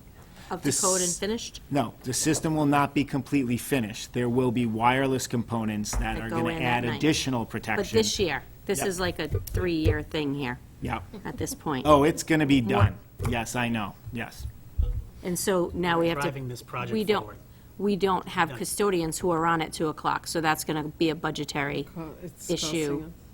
Yes, we're having them. So do we have to, It will come from the overtime budget. We'll have to work with that. There's not a way, like, to work it out with Chief Sweeney that the fire department's driving by at 2 a.m.? I mean, because they Yeah. are working. I mean, they're scheduled, even- but because when he presented to us a year and a half ago, when this came up, he said, to go backwards on what you said, Matt, the building is, it's safer when it's occupied, or, when it's occupied, you're going to hear the smoke alarms. Right now, nothing is calling the fire department, is what you were trying to say. Right. So at 2 o'clock in the morning, if there's a fire, we're going to lose our building, but there's not people in the building. Is there, another avenue of The checking hope is that? if we're checking it every few We hours. weren't doing that a year ago when we did not have, when the fire alarms were not We're- working, just so you we're- know. We're We already- were not doing 2 a.m. building checks. Okay. It was when the building is occupied, you will hear the fire alarms, Okay. but there's nothing calling 911. But, so this was, we felt a safer option, just to protect the buildings. Again, the people are the important thing, but 9 PM and 2 AM, we feel that it's worth paying the additional custodial time just in the interim. But we're probably paying 3 hours? Is there a minimum that we have to pay It's them? I believe it's a 2-hour minimum of when they check in. And honestly, they're going into the building, they're gonna listen for alarms, maybe do a sweep, and then leave. So the same person is going to do all the buildings? It's only the high Just school. the high school. Oh, just, yeah, right, Yeah. I'm sorry. Sorry, thank you, sorry. Yeah. Okay, then 1 hour. Thank you for the correction. I'm sorry, what But did, it what is, was? but it is overtime, right? Oh, 1 hour. Yeah, but that's what I'm saying. It is overtime, though. I was thinking it was 3 hours. When I you, do too. when you do an event, that you have to pay them for 3 hours, I thought, so I thought that was craziness. How long do we think it's going to take to finish this work? It will be by the time school opens, so. 2 weeks. It's like About 5 2 weeks for that part, but then the rest of it, the alarms will work, so that's not, about 2 weeks of this. A couple of more weeks, yeah, exactly, a couple more weeks of these building checks. It's Phone- been a long time. It's been a I long time understand. coming, so. I understand. There is a phone system update. We have had the company in working diligently over the past few days. Almost all of the phones are installed. The new systems are up and running in all of the buildings. We did put out a little message via Facebook and Twitter today that if you experience some delays or get transferred to the wrong place, please bear with us. They're still working on the auto attendance, and that's going to be finished, we're hoping, by Monday. So Linda at the high school was getting a lot of calls today. That seemed to be the default line. It for was the some reason. default. Yeah. Well, we needed somewhere for the calls to go, so that's where we sent them in the absence of an auto attendant to redirect them. She was okay with it. She did a great job. She did a great job. A little treat at the end of She really did. But I think the auto attendant's getting set up tomorrow, so by the time Monday rolls around, all of the systems should be in place, and then it's just troubleshooting and just doing some fine checks. But we'll be up and running definitely within a few days. Will we still have, like, people answering the phones when you call? It won't go to an automated service. Oh, no, yeah, we will have people answering the phones. That'll just be The an option systems- if you're doing call-in. Correct. Right, like, Correct. The systems that we're starting with will mirror the systems that were in each building, and then as we get accustomed to the new system, the district may choose to tweak what we're doing and change, maybe we want to make all of the auto attendants uniform, the same digit goes to the same place, or something of that nature, but right now, we're parroting the auto attendants for each of the buildings that have them, and the same setup, and none of the extensions are changing, so it should be a pretty seamless transition. Much needed. Yes, it is much needed. As Dr. DeFalco mentioned, we did receive a $15,000 grant. We also had set aside some funds in the budget to enhance the security. And right now, security systems are scheduled to start being installed on the 16th, tomorrow.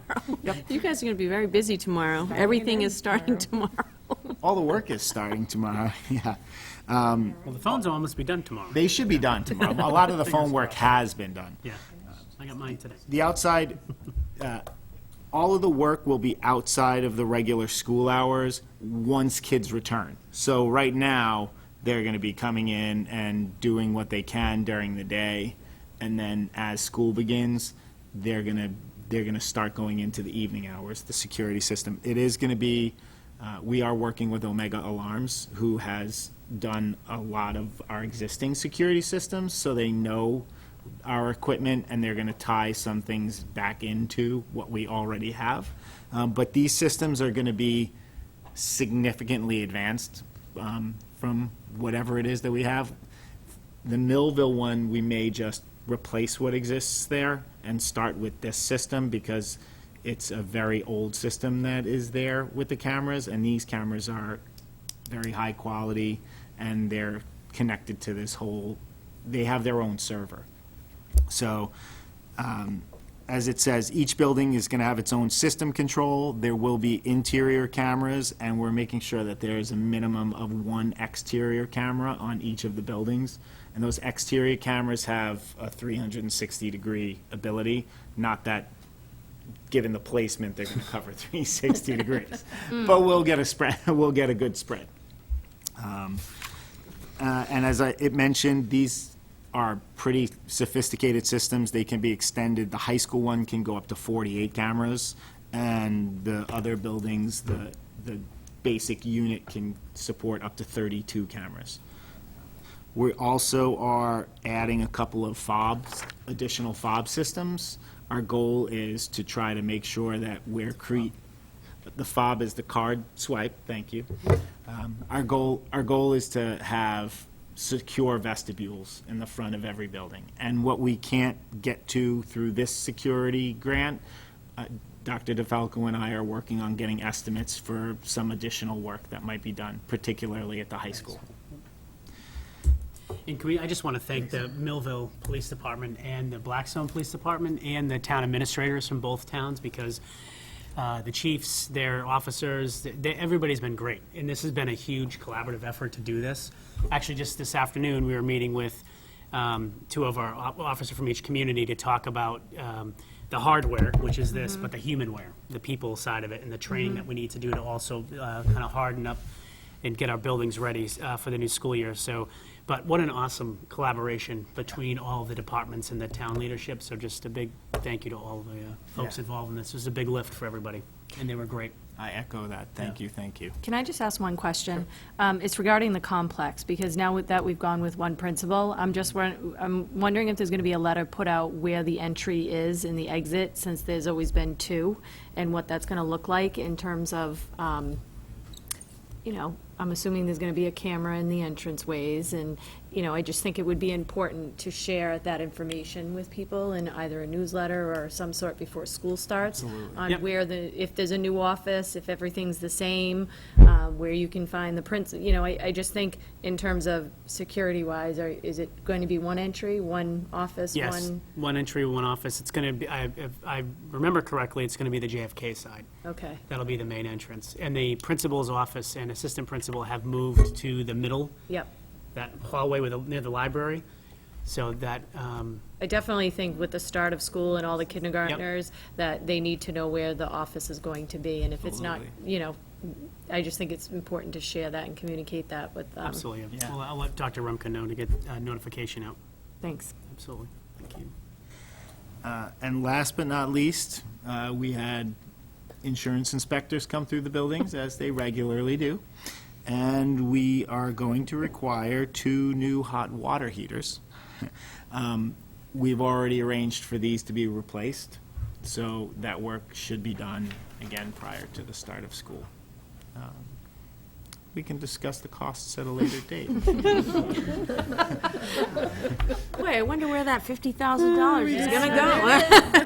Well, I can say. Should have just said, wait till you get the next page. I can share. The original, they're 2 very different types of hot water heaters. The hot water heater at the middle school, the estimate is about $4,200 to replace that one. The hot water heater at the complex, the original, to replace it with the same piece of equipment is about $11,200. But we are looking into other options that would combine electric and gas. It's currently just it's an older gas-burning hot water heater, so we're looking at some more modern and efficient technology that could potentially also cost less. So we're looking into it. I'm feeling the pain on this financial stuff tonight, like it's my own home. That's because it's a big list. And a short time span, like. I haven't slept in a long time. Oh, boy. I just want to say. Facilities update. It's all good. It's all. It's all And I think it's wonderful stuff. typical of a summer Absolutely. report. Oh, You know, yeah. you'd want to get people in and out during the summer. It's great stuff too. I mean, these are things that, you know, we looked at the hot water heater. I didn't know what it was at first. I'm like, what is that? And he's like, well, that's what we're replacing. He's like, Really good. dirty. It's very overdue. Good, it looks rotted out. So I mean, like when you see the equipment, you can tell that even to someone that doesn't really know what that stuff is, I'm like, that just doesn't look right. But even some of the, like the windows and doors, they have been on the list for a long time. Like the updating of the complex, that's been, we've talked about this even when I was. They look awesome. Like when Yeah. we've toured that a million times too, Yeah, like on the it inside, looks they just look terrific. so good. All the new framing and what a difference. It just like pops. And did everybody give all these people who are doing the work, the new Waze map to get through town with all the roads and things closed? Because I feel like I don't even know how to get through town at this point. I do have an update on that, too. The culvert? Speaking, I can't wait. I think the phone systems and the security system, these are upgrades that are Necessary. tremendous. Those are game changers. These are Like, game those are changers big. for the district. And hopefully, we'll be able to get from the high school to the complex by Tuesday. That is what I have heard. So it should be done. It should be done, if not Tuesday, very shortly thereafter, but it fully paved and ready to go, I was told on Tuesday. I think we all have gotten to those stop signs and went, rah, and then you have to go all the way around. I've actually driven to the fence to go to the complex and been like, wait a second. I just walked to the woods. If any of the neighbors complain to you all, it's me in the suit walking behind their house trying to get to Jenny. Have you been walking? I only have a couple of minutes. Fastest way, Yeah, cut through I the get it. woods. I'm a little wet by the time I get there. But it's, make it work. The last piece is the complex roof. We're still figuring out, I know the Board of Selectmen met this past week. We haven't spoken to them and debriefed. The conversation is how we're going to pursue trying to get the repairs made, whether it's following up through counsel against the roofing company or going through MSBA to try to get the roofing company to do what's needed. So they're still not fixed? No. So the mold and everything's been monitored, though? Oh, yes. Correct? We've been No monitoring mold. very Yes. I carefully. just have a worry going into the fall that these repairs are not. We get those rooms ready, cleaned, set first, like at the very end of June, Yeah. and then we have been monitoring them routinely. Okay. We had a plan in place in the spring. Even on the, like, the kind of the hot, like the Yeah. real hot heat wave, like we have done building checks. Yeah. To make sure that We there's have nothing. dehumidifiers running constantly. Constantly. We have all of the big hallway blowers blowing through the hallways. I'm just thinking, like, in my house, all when the I air see a on. leak, it's scary. So I'm thinking in a building that houses our kids, and we have all these repairs to the roof, We have I'm been just checking in. really worried. Yeah. No, we've been checking in. A lot of the leaks too are, they're in the hallways, a lot of the spaces, for some reason, I don't know. Where the most kids travel. True, but they're not sitting and there's no sitting for a long carpet. period of time. They're not sitting and it's not carpeted. We've also ripped out the old soundboards Yeah. in some rooms that we just didn't know. We pulled all Yeah. those out, we pulled everything off behind those and put up new tack boards, like we're, Yeah. yes. I would it's just very love to see important the roof us. project put to rest, just Yes. because I worry about the kids that As are we in thought those it was. buildings. Yep. We are working on it. Okay. All right, thank you very much. Moving on to school committee forum. I think I'll just ask generally, does anyone have anything they'd like to share?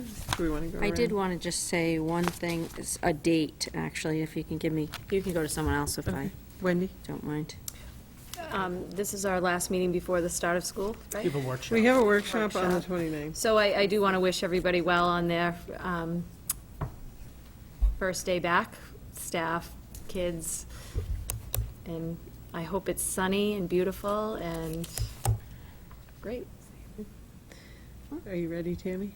I just wanted to say that I saw a recent post by a parent that they were organizing a cleanup at JFK on Sunday, August 25th at 1 o'clock. if anybody was interested in volunteering their time. I'm not sure which parent it was, but I added it to my Trash calendar. Responsibly is doing It's a group. JFK and at Millville on the Okay. same day.